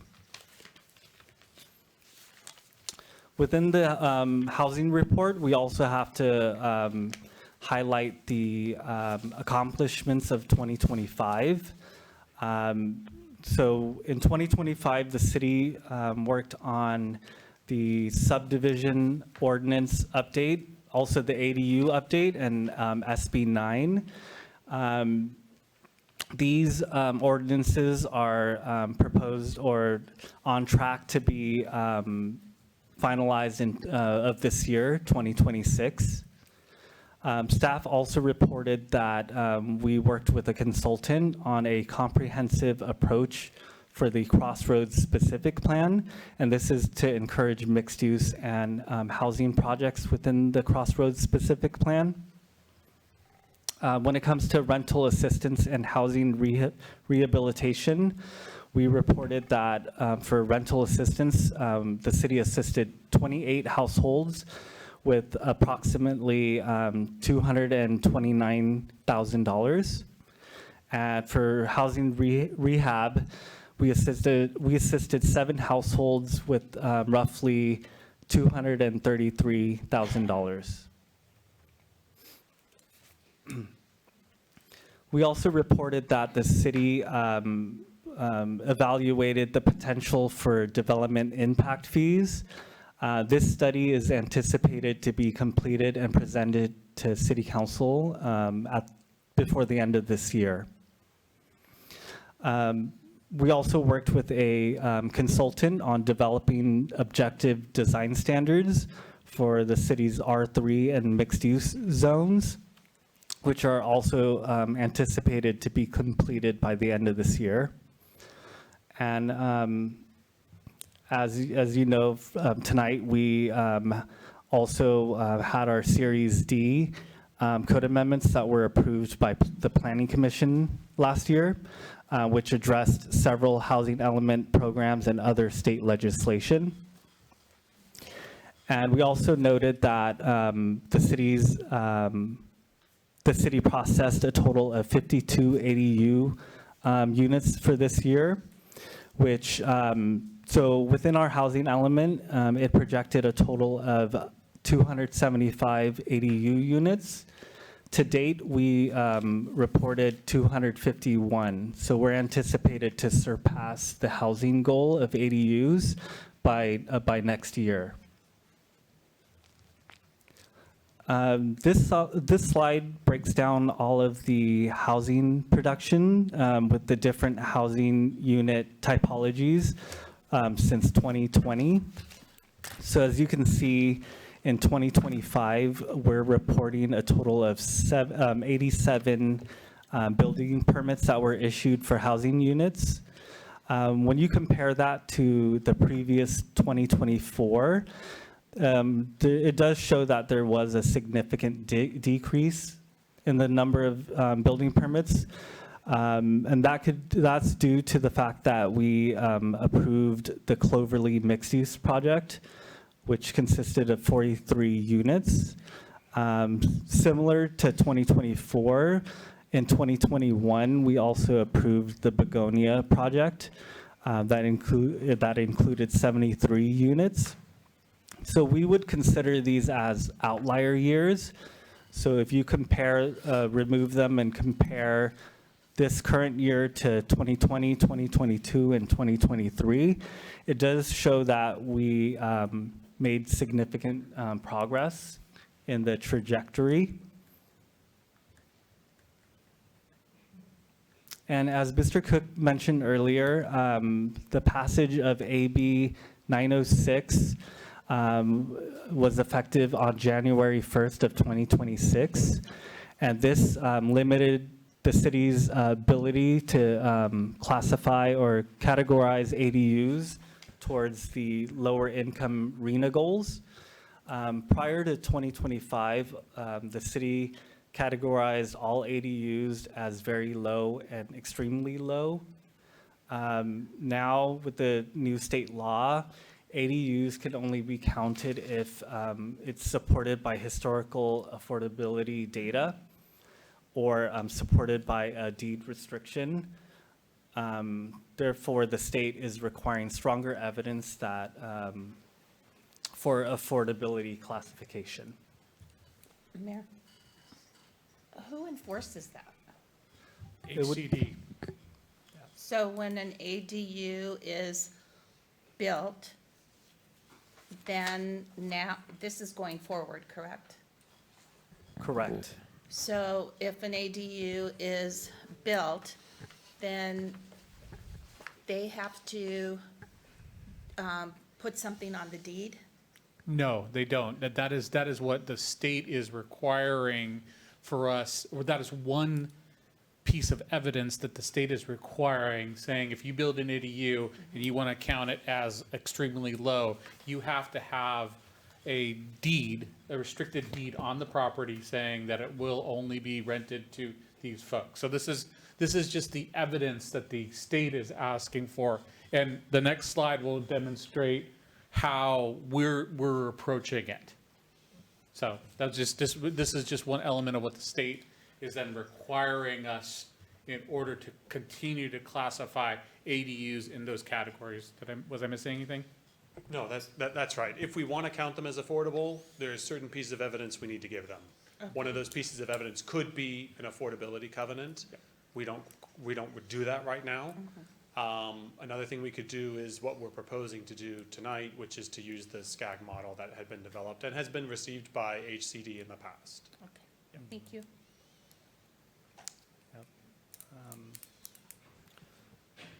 So the approach that we're proposing is to use the SCAG regional ADU affordability analysis. This analysis, it takes into account historical ADU permit data, market trends, regional housing costs, and estimates for income levels within the San Gabriel region. And based on our 2025 ADU permit, the total of 52 ADU units, we applied it to the SCAG model that had a breakdown in different percentages of what we can apply the ADUs when it comes to different income levels. So out of the 52 ADU units, 15% can be earmarked towards extremely low, which came out to 8 units, 4 units for very low, 23 for low, 1 unit for moderate, and 16 units for above moderate units. So under this model, how many are counted towards the HCD goal of the 52? So in total, it will still count as 52 units, but all counted even though you have above model? Yeah, so with RENA, RENA includes both affordable and market rate units. Right. So we're allowed to deduct from each of those different categories. So we can, for instance, of the 52 units, we can use all of those to meet our RENA numbers. They're just, those 52 units are going to fall under different categories. Some will be considered extremely low, some will be considered very, some low, some moderate, some above moderate. So then this methodology distributed those units according to the SCAG's affordability, kind of like an index, and then we applied that index to what the demographics in the SCAG report showed in Temple City and applied it, and then it just got distributed that way. Let's say you've done your analysis and everything is above moderate. Can you still count them? You can, yes, because under RENA, we should be building at rate or above moderate housing units. Yeah, it's not just about affordable, it's also about market rate units. And you'll see that in the next table. You'll see how it's all broken down once Tony gets there. Okay. So this table shows the entire breakdown for the current cycle since 2021. The column that's highlighted in gray, that's for this current reporting year of 2025. We broke down the extremely low category because the state introduced a new category called acutely low this year. And we're able to distribute it on a 30-70 ratio. So 3 units were designated as acutely low, 5 are extremely low, 4 is very low, 23 for low, 1 for moderate, and 51 for the above moderate category, which gives us that grand total of 87 units for the entire 2025 year. And as part of the housing report, we also have to show the city's compliance to no net loss, which we would review the city's housing sites inventory. The sites inventory has a list of properties that would comprise of a majority of the RENA allocation. So out of the 2025 reported units, there was only 1 property that was listed on that inventory. It's at 4450 Temple City Boulevard. It is now being constructed with a 4-unit attached housing project. The site's inventory actually projected a total of 3 units to be produced on that property.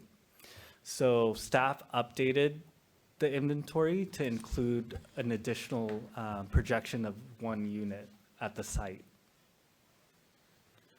So when we compare the updated projections with the remaining RENA that needs to be fulfilled, staff determined that the site's inventory still has the capacity to accommodate the RENA, that there's actually a surplus of available sites in all of the income categories. And that's a pretty significant accomplishment in and of itself, which means it means a couple things. One, the zoning code updates that you did and the planning commission did really kind of, for lack of a better term, nailed what our capacity was and what we have the ability. Not that we're going to be able to build it out. That has to do with market conditions and other factors. But this really means, this is demonstrating to the state, not only are we making a good faith effort in building, but we also are making a good faith effort in our zoning and what we are zoning for and what's actually happening during the course of the housing element, or this current cycle of the housing element as well. So this is kind of it seems kind of bland, but it is something that's actually pretty significant in our good faith effort to work with the state to meet their goals. This is and the one thing I will say, RENA numbers, and we talked about this much before. The city attorney may get mad at me right now. The RENA numbers are extremely, extremely difficult to meet in this cycle. It is doubtful that I would say any agency, the vast majority of agencies, are going to be able to meet that goal. But again, what we are trying to demonstrate and what we are demonstrating by facts and by objective analysis is that we are making great earnest strides to meet those goals and still, again, if I can reemphasize, meet and do it in being consistent with the character of the community. I think those are important things for us to note. So, sorry, Tony.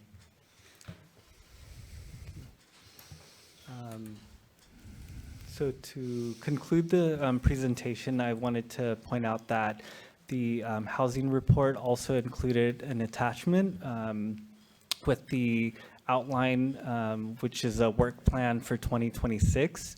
And this is to ensure that we are meeting our objectives for the upcoming year beyond the current or the 2025 year. The work plan includes a total of 31 tasks, 20 of which respond to the housing element implementation. These are some of the major objectives that are called out in the work plan, not all of them, but just the major ones. We have on the list an RFP for the general plan updates, to publish an RFP to solicit consultants to work on our updates. Also, the subdivision ADU and objective design standards, we have it on the work plan to be completed, as well as the development impact fees. We've also included the Las Tunas Streetscape Beautification Project and additional, we also have the annual code amendments to focus on also finding additional code amendments. And the customer counter renovation is listed, and this is to improve the customer service experience at City Hall. What's the timeline on that now? With so many things in the construction world that have changed, we're sharpening our pencils on that one more time, and we'll be coming back to you shortly. So no, I don't have a timeline for you right now, sir. All right. With that, we move to any additional council questions at this moment. Councilmember Yu, Mayor Pro Tem. Councilmember Surface. Scott, what's the penalty for not meeting RENA numbers? Oh, okay, so remember, RENA is only to demonstrate capacity,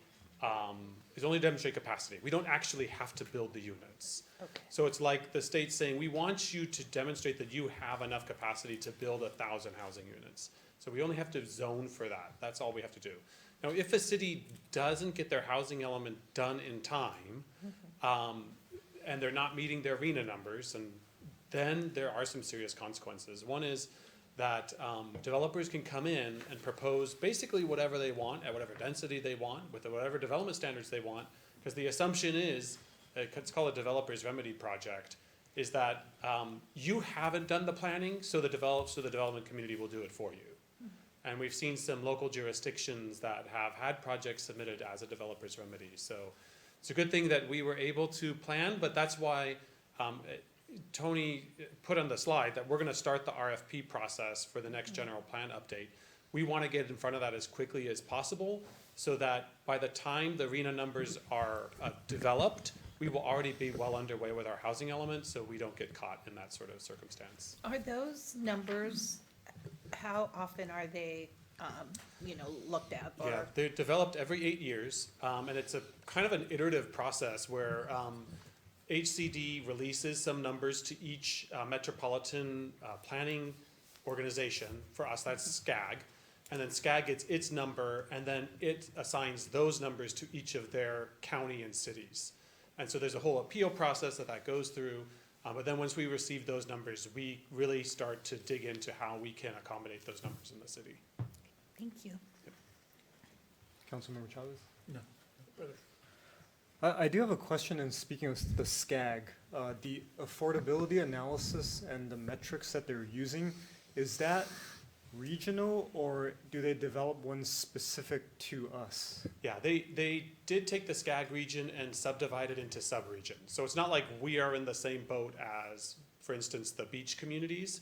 There's a recognition that within the SCAG region, there are different kind of real estate divisions. And so we were put into a group that includes most of the San Gabriel Valley, not the same as like the, Riverside County or something. Okay. And my last question is, the state legislation that limits the ability to count ADUs towards very low income numbers, that the goal of that is not to, I guess what I'm trying to ask is, there's no thought of saying ADUs can no longer count towards RENA numbers in the future. They're just focused on the affordability aspect of the metric. By passing that law, the purpose of that law is to require cities to provide evidence, actual evidence, that those ADUs are appropriately put into the right category of affordability. So they really want us to start providing some evidence towards the claims that we're making. Okay, but it's really not another way to say, well, eventually we're just gonna not even allow ADUs to be counted towards your RENA numbers. I hope not, but right now, where we're at today, we're okay. Okay. Yeah. All right, thank you. All right, with that, I'd like to open the public comment for this item. Is there anyone in the audience who wishes to address council at this time? Okay, seeing none, I will close public comment and we'll move to final council comments or questions. Sorry, this side, Councilmember Sternquist. No, I'm just, it's nice to be ahead of the problem, right? So, thank you. Councilmember Chavez? No. Councilmember Yu? Mayor Pro Tem Chen? Okay. All right, well, I'll just say, well done. Thank you for staying on top of this. It is underappreciated sometimes, the amount of work it takes to put something like this together and not be scrutinized or penalized by the state. I always like going back to that LA Times article that said, oh, what are the 3 cities with the largest ADU production numbers in LA County? And guess what? We're one of those 3. And I think the other 2 was what, San Fernando and Rosemead? Yeah, so, I mean, if they're gonna come after us, that the numbers kind of go against, not saying that they're going to, but like you said, the evidence points to something else. So good job, thank you. All right, with that, I'd like to entertain a motion for this item. Mr. Mayor, I move to receive the 2025 Annual General Plan and Housing Reports. Find the annual report exempt from review under the California Environmental Quality Act, CEQA, pursuant to Section 15306, Information Collection of the California CEQA Guidelines, and approve the annual reports and direct staff to file them with the Department of Housing and Community Development, HCD, and Governor's Office of Land Use and Climate Innovation, LCI. Second? Motion and a second. Are there any objections? All right, seeing none, can we get a roll call vote, please? Councilmember Chavez? Yes. Councilmember Sternquist? Yes. Councilmember Yu? Yes. Mayor Pro Tem Chen? Yes. Mayor Mann? Yes.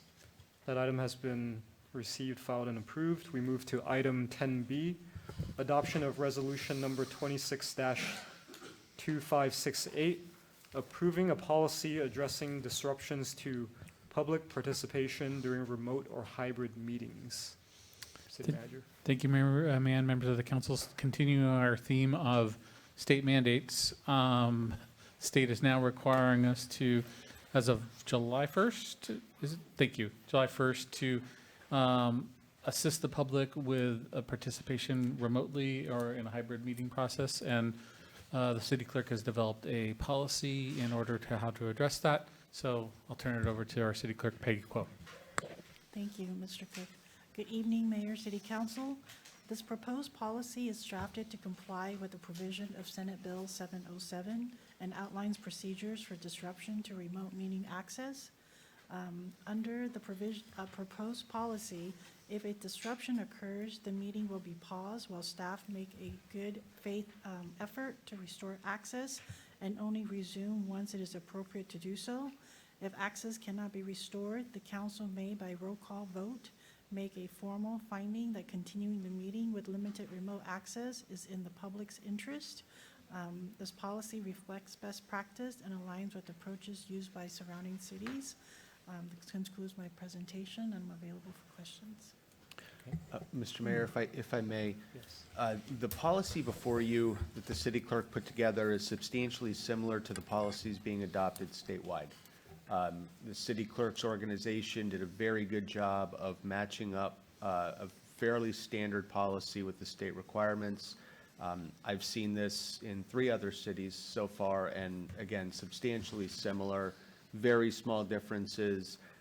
It would be my legal recommendation to sort of go along with the crowd in this case, because if something gets challenged, if something has to be changed at some point in the next year or two, we'll all be changing it together. Whereas if we go too far afield from what the rest of the jurisdictions are doing, we'll have to figure it out on our own. So legally, I think this is a fantastic policy, and she did a great job. I do have a question on the policy, though.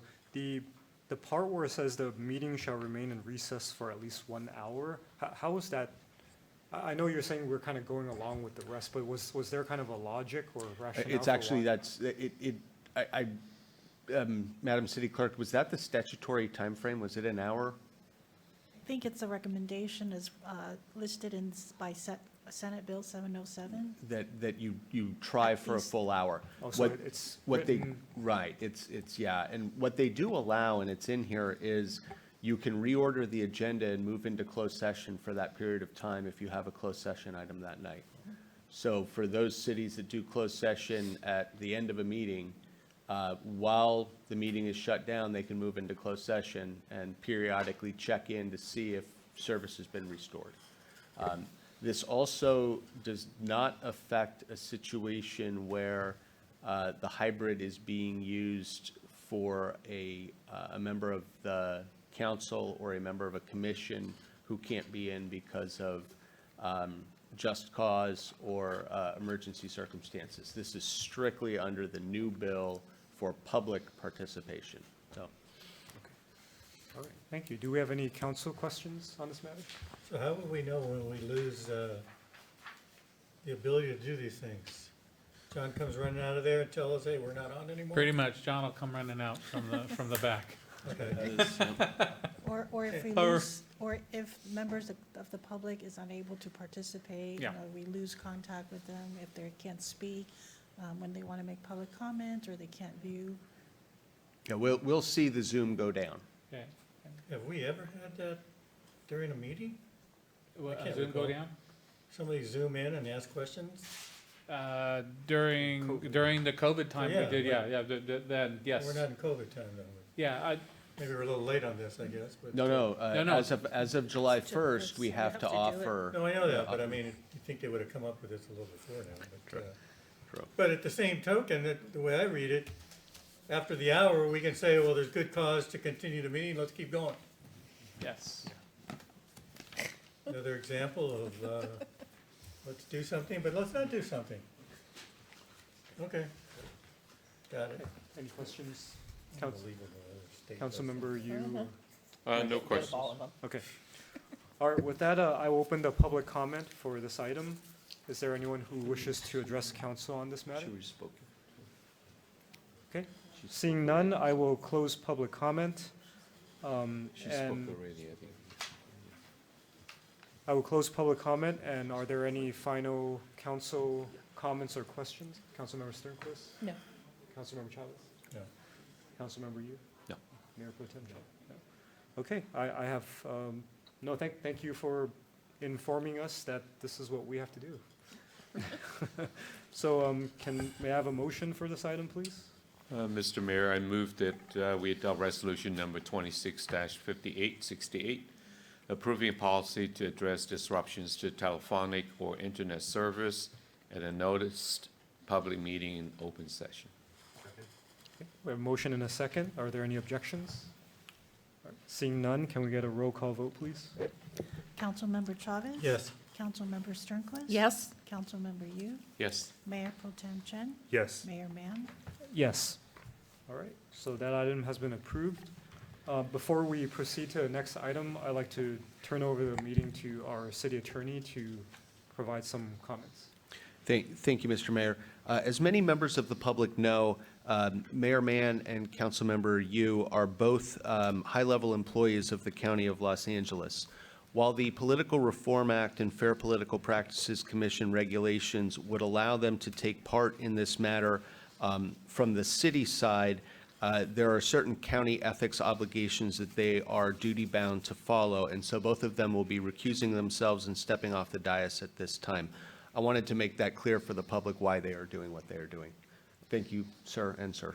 Okay, thank you. And so at this moment, we will recuse ourselves from this item, and the meeting will be handed over to Mayor Pro Tem Chen for this item.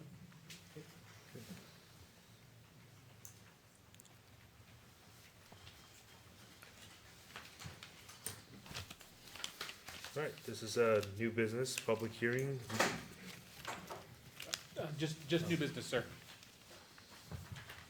Is it public hearing? This is item C, renewal of general service agreement, GSA, between the County of Los Angeles and the City of Temple City.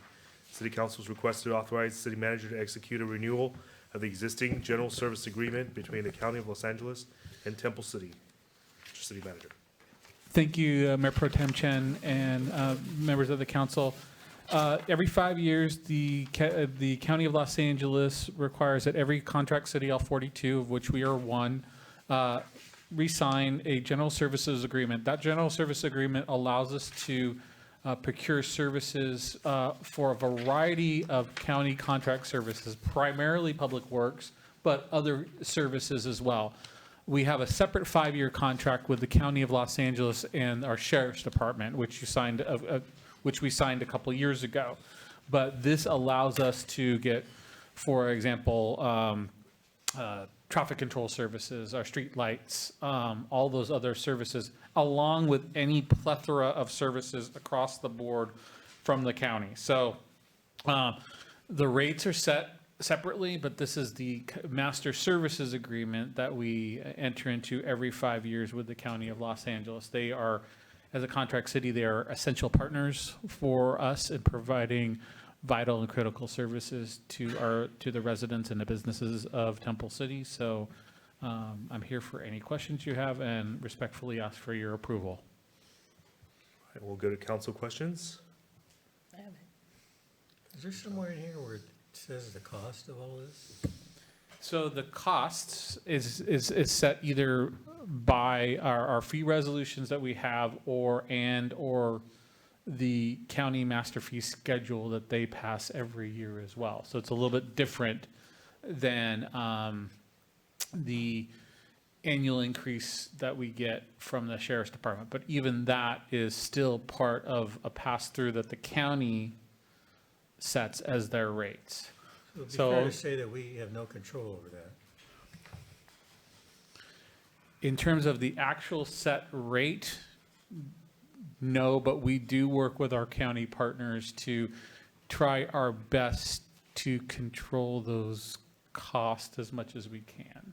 But Doesn't give me a whole lot of confidence. So I'm not sure, I mean, so what are we paying now? I mean, do we know that? so in terms of, for example, our public works schedule, there is a fee schedule that the Public Works Department comes out with every single year. Like, for example, filling a pothole, or the hourly rate for repairs to our streets. So there's a fee schedule out Yeah. there somewhere? Yes. Okay, and then that's updated yearly? Yearly, and sometimes some of the fees, not all, because this is a pretty comprehensive agreement.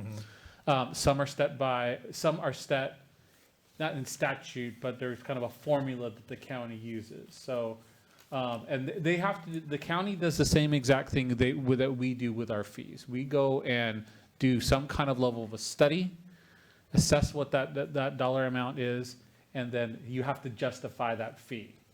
So, and that cost. So they don't have unlimited discretion, I guess. No, they don't. No public agency, and I would defer to the city attorney on this.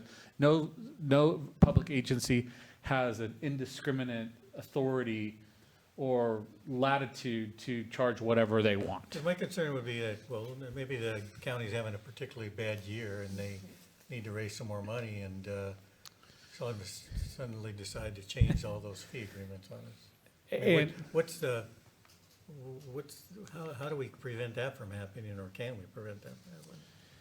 Well, we, as a contract city and agency, go ahead, Scott. Yeah, just to clarify on that subject, they can only charge the cost for their service. Okay. So they can't use it as a means of just increasing revenue for the sake of increasing revenue. Good. They have to do their own fee study to demonstrate that it takes, a supervisor an hour and then the staff 2 hours and so forth and so on, just like when we do our fee study update. Okay, good. Well, that gives me some level of confidence. Okay, good, thank you. Thank you, Scott. Well, with that, we'll open the public comment. Anyone in the audience that wishes to speak on this item? Seeing none, we'll close public hearing. We'll go to council, final questions and comments. Councilmember Chavez? Nothing further, thank you. Councilmember Sternquist? None. Okay, all right. Can I have a motion for this item? I would move that we authorize the city manager to execute a renewal of the existing general services agreement between the County of Los Angeles and Temple City. Second. All right, it was a motion and a second. And can we get a roll call? Councilmember Chavez? Yes. Councilmember Sternquist? Yes. Mayor Pro Tem Chen? Yes.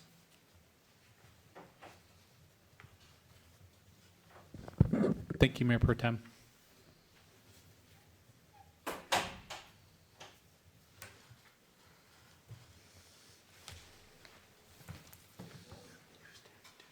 As a low-level county employee, a sheriff's reserve deputy, I'm happy to have facilitated that vote, so.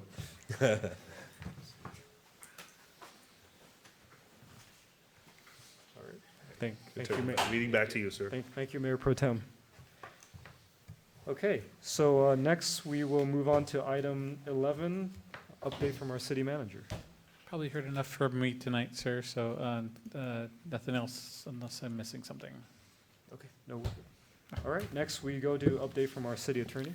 Not as much happened in the last 2 weeks as we thought would, so we'll see what happens with the budget process over the next 2 weeks, and hopefully I'll have something to report. Thank you. Okay, thank you. Next, item 13, council reports regarding ad hoc or standing committee meetings. Do we have any reports from that one? Nope. Okay. All right, I'll report briefly on the meeting that Councilmember Chavez and I have for the school district, which is always a productive and enjoyable meeting to have. But on our agenda, we of course went through one of the items that is always of interest, which is the safety of e-bikes that's used especially by our high school students. And I just want to thank our public safety supervisor, Jose Amaya, and the rest of our dedicated sheriff's team for continuing to engage with the district as well as engage with district staff and students to make sure that everyone's using that correctly. We also talked a lot about some of the collaborative efforts that we can work with the school district on regarding areas immediately outside of some of their campuses, including, I think we're looking at Camino Real along the north side of the high school. And then, of course, earlier today, we had the special recognition of Oak Avenue, which was a great honor for us to be able to share with them. And Councilmember Chavez, I was just talking about the school district standing committee meeting, so Good. do you want to say anything on that matter? No, I think you covered it. Did you, they give us any more information on the school board measure that the school bond? Yes, yeah. School bond If you measure could talk that they're about that. proposing to put on the November ballot. And so we'll have more information as we get closer on that. All right. With that, we move on to item 14, council items separate from the regular agenda. We'll start on this side. Councilmember Sternquist.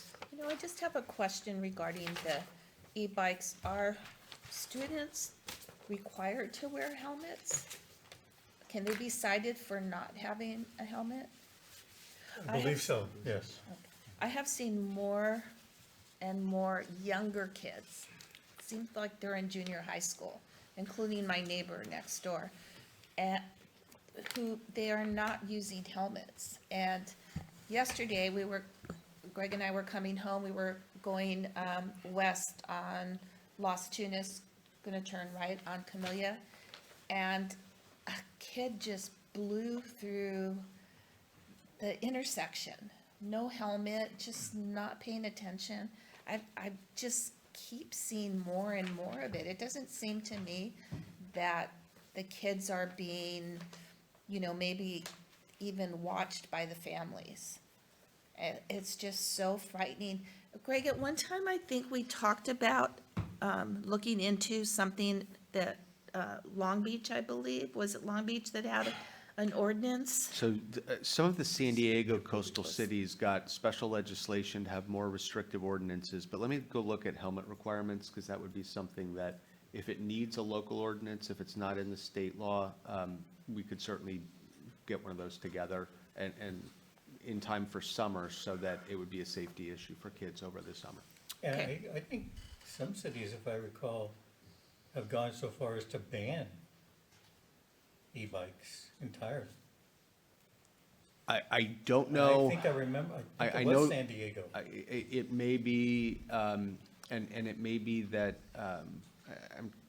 Carlsbad and Encinitas hop to mind as ones that were particularly restrictive because they had a lot of usage and it was problematic. At the very least, I believe that they banned them in certain parts of the city where they were becoming somewhat overwhelming.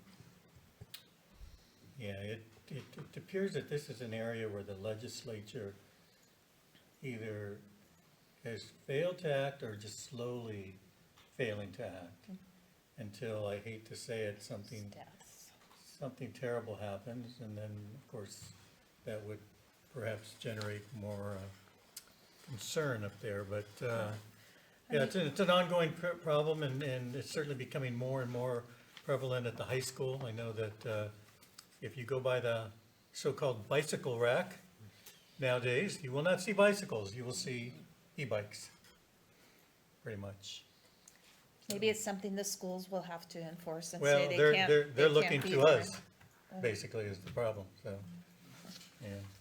Yeah, That's when it. when I was coming here this evening, I was coming down Live Oak, Live Oak, and there was a kid on an e-bike on one wheel. He was up like this, just cruising down. It was on one wheel on his back. Wheelies, my remember we used to call them gosh. wheelies. Yeah. You know what's making a comeback, and I'll get off the subject because Greg's gonna give me a dirty look right now. But, it's related to the e-bikes. The mini bikes, Yes. remember the loud, like, engine-type mini bikes? There's a couple of kids in our neighborhood that ride them up and down the street. Uh-huh. And there's like no regulations on that, but they do them anyway. At night, right? At night, Yeah, I can hear it too. yeah, you hear 'em, Yeah, yeah. I can hear it from my house, yes. And then just one other thought, when we're talking about ADUs, do ADUs come with any, when someone's building an ADU, do they have any fees such as like a park and rec fee as the original house did if somebody was building a single-family home? No, Director Reimers is here and he will have I was gonna start, but I'm glad you're here. No, under state law, if the unit is under 750 square feet, we're not allowed to charge an impact fee. If it's over 750 square feet, we can, but it has to be proportional so that they get like a discount, so that like if a regular house is 2,000 square feet and the ADU is only 1,000, they would have a discounted rate. So not very, No, from a planning perspective, it's not great, because we're adding units to the city without providing the infrastructure that those units are going to need. so another thing that I don't think they think about in Sacramento. Well, their priority right now is housing affordability, not, the long-term consequences of building units. That's it, thank you. Right, Councilmember Chavez? I just wanted to share, I don't often report out on this, but a little update on Temple City Sister City program. That's our sister city program with Hawkesbury, Australia. I think we've mentioned before that we have selected the 6 students who will be going this year. They're actually leaving in, where is it? Jen, you'll probably have to help me, in July, okay? We have 6 young ladies that are going this year. Wow. 2, I'm proud to say, are Jessica and Sophia Guo, Jen's daughters, are going, and so I know they're looking forward to that. And so they'll be spending about 5 weeks or so, 5, 6 weeks there in Australia, and then the Australians will be coming here in September to visit Temple City. One of the things that's of concern right now with the Temple City Sister City program is the participation, I guess you could say, in the program. And just to give you an example, years ago, well, not too many years ago, but I would say maybe 4 or 5 years ago, we would traditionally get 40 to 50 applications, and we'd have to select 6 individuals from those 40 to 50 applications. This year, for the 6 spots, we received 6 applications, pretty much. And remember last year, we didn't even send 6 students. I believe we only sent 5. So they've been talking about how to revitalize the program, and one of the things that was brought up at the last meeting was they did make contact with the history teachers over at Temple City High School, who are pretty excited about it and may partner with the program to try to get more interest in it and build up, why it would be important to do something like that. So that's a good thing. So they're doing that. What else? There is a new board. The president for this coming year will be Mitzi Franco. Vice President Fernando Madrigal, whose son went last year, I believe. And Joanne Scigliano and Diana Salinas are the Australian ambassador coordinators. They're the ones that coordinate the programs when the kids come here. Our U.S. ambassador coordinators are Judy Shee and Janet Smith. And membership is Lena Chu and Christy Wong. And our secretary is Don Taryn, and our treasurer is Leanne Baroldi. So good group of people, but they do also need help as well. So if anybody's interested in getting involved with the Sister City program, by all means, contact them on their website and maybe attend the next meeting. The next board meeting is actually May 11th, and that'll be in the community room here at City Hall. So, let's see, I think that's about it for that. What else? Councilmember Sternquist and I attended the California JPI Executive Committee Workshop this past weekend. I think what I'll do, I'll have to get my notes together, I didn't bring them, but I'll share with everyone what was discussed there that has an effect on the city as a whole. And primarily, the upcoming budget and premiums and stuff that we pay into and what we're going to get in return for that. And the things that we're looking at as an executive committee is how to mitigate some of those costs. Because as we all know, insurance costs are skyrocketing throughout the state, not just for traditional insurers, but also for our JPIA as well. So more to follow on that. Okay, that's all I have. Thank you. Okay, thank you. Oh, Councilmember Yu. Thank you, Mr. Mayor. I just want to make a quick comment and on public safety. I want to thank all the residents that came out and spoke to us tonight.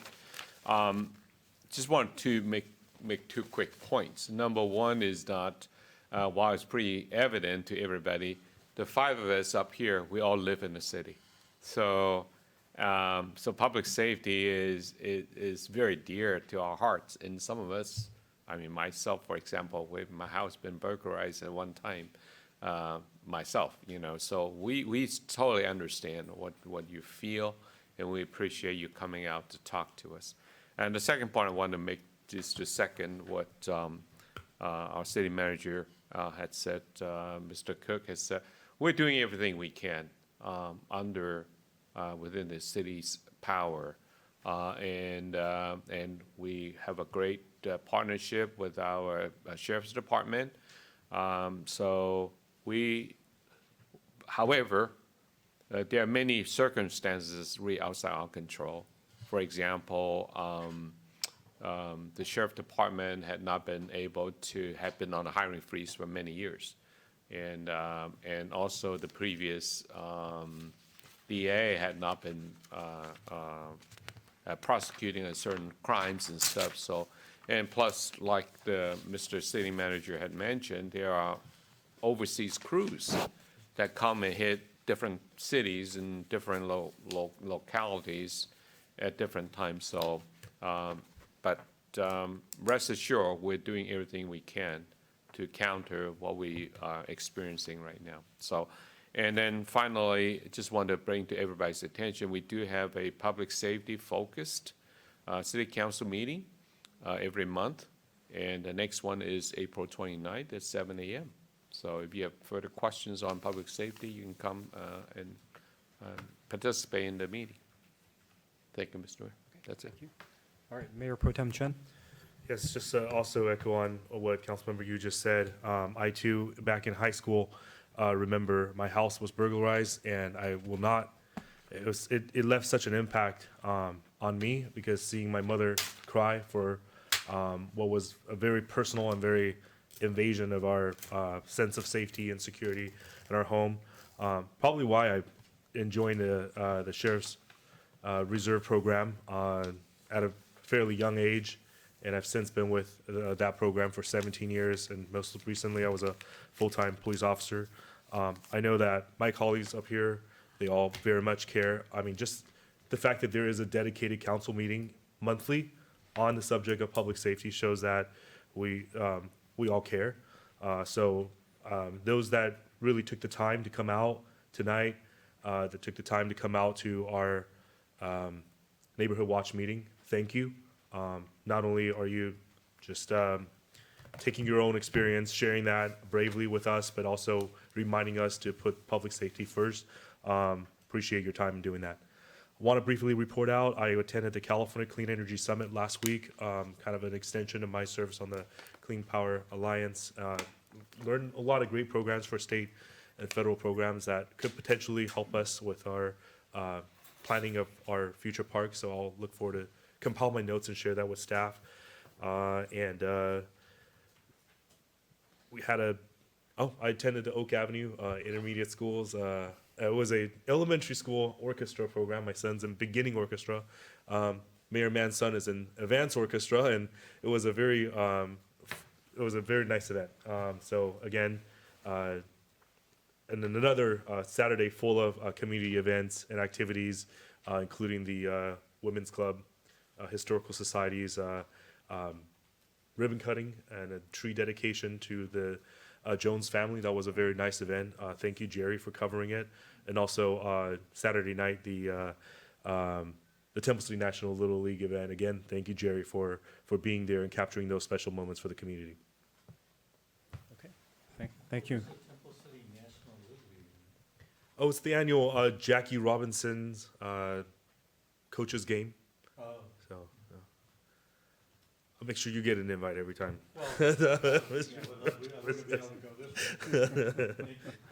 Okay, thank you, Mayor Pro Tem Chen. And I do want to echo and concur with everything my colleagues have said about public safety, and I want to thank our city manager for clarifying and articulating many times, but I think that's the message that we need to kind of get across, is what exactly are we doing? Our residents certainly deserve answers and deserve to know what is our thought process, what is our approach. And to Councilmember Yu's point, our meeting next Wednesday we've had it for quite a long time, and it's designed exactly to kind of raise these questions and get the feedback and answers from our partners at the Temple Sheriff Station. And I'm very confident that they will figure it out. Our captain has demonstrated a tenacity and commitment to figuring out solutions to these issues. And like Councilmember Yu mentioned earlier, unfortunately, it's not the first time we've seen spikes in home burglaries. But it's certainly something we care deeply about, and it pains me to kind of see the emails and people calling us or telling us in person that they were a victim of a burglary. Because, kind of as Mayor Pro Tem Chen mentioned, I hope not everyone has experienced being burglarized, but I have, and I remember that to this day. it's very personal and it leaves an impression on you that doesn't really go away. So we will work hard on that, and we will be as transparent as we can to let everyone know what exactly we are doing. So I'm sure there will be more information next week, as well as the coming weeks. I do want to take a moment to just recognize that tomorrow is Administrative Professionals Day. It's not something that gets widely circulated or known, but I do want to thank our city clerk's office and everyone from the city manager's office who do a lot of the work behind the scenes that sometimes we maybe take for granted, but it certainly doesn't go unnoticed. It's a very important part of running City Hall and serving our residents. So thank you to all the admin pros, as we at the county like to call it. But those who serve for the city, I want to thank you all for doing the work that you do. Didn't it used to be called Secretary's Day? Yeah, at one time. Yeah, they changed it. Now it's called admin pro. Administrative Professionals Day. Yeah. But it covers a pretty large group, so I think. So the question is, what is Brian Cook doing tomorrow? That's what I'd like to know. It was a subtle reminder for him. Anyway, this week, this Friday, Councilmember Yu and I will be part of the standing committee for the Facilities and Public Works. So we're looking forward to that discussion on updates to our pavement management plan and what that looks like for the city moving forward. Also on April 24th, we have Arbor Day. So I believe we have an Arbor Day event at Live Oak Park at 4 p.m. And I know that because Jacob is in Stars Club, and apparently Stars Club is moving to Live Oak Park for that day. Yeah. So I will be there. Also, next week, Council will have a strategic planning session on April 28th in the community room. So again, we mentioned that in previous meetings, but certainly it's a public meeting. We'd love for people to join and be a part of that. But it's a chance for council to kind of have a higher level discussion on what the council priorities are moving forward. And it's timed specifically to be right before our upcoming budget study session, so we have alignment between the two things. And then lastly, I'll just share an interesting thing I attended recently for the American Public Works Association.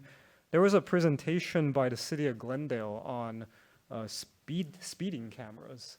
And apparently, I didn't realize this, but there's a specific state legislation, AB 645, that calls out 6 specific cities.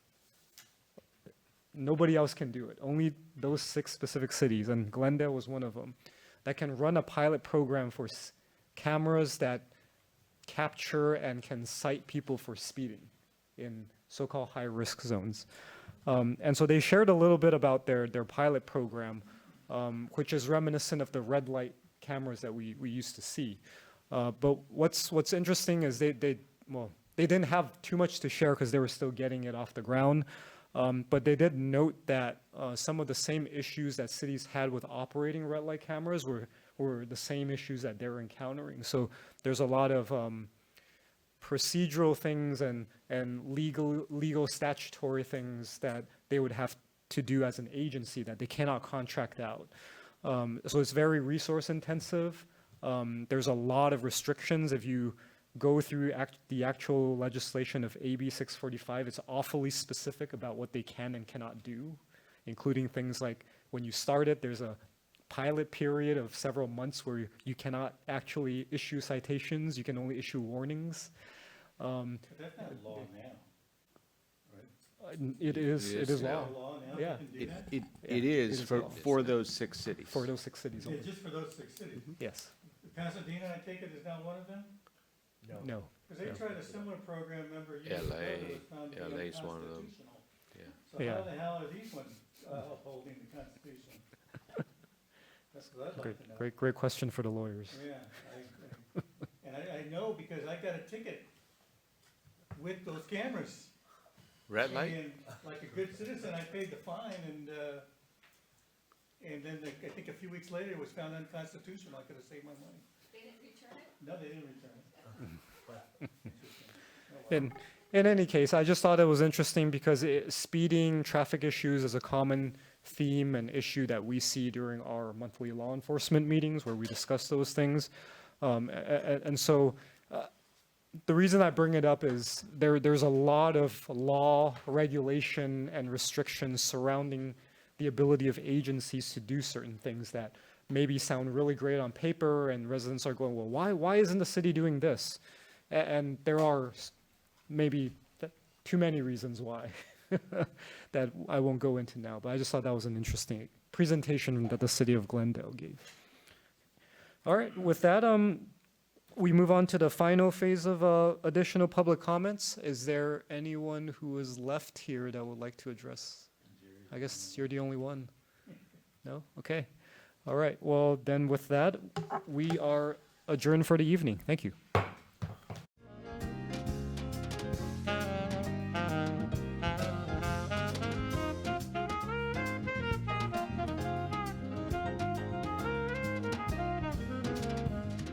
Thank you.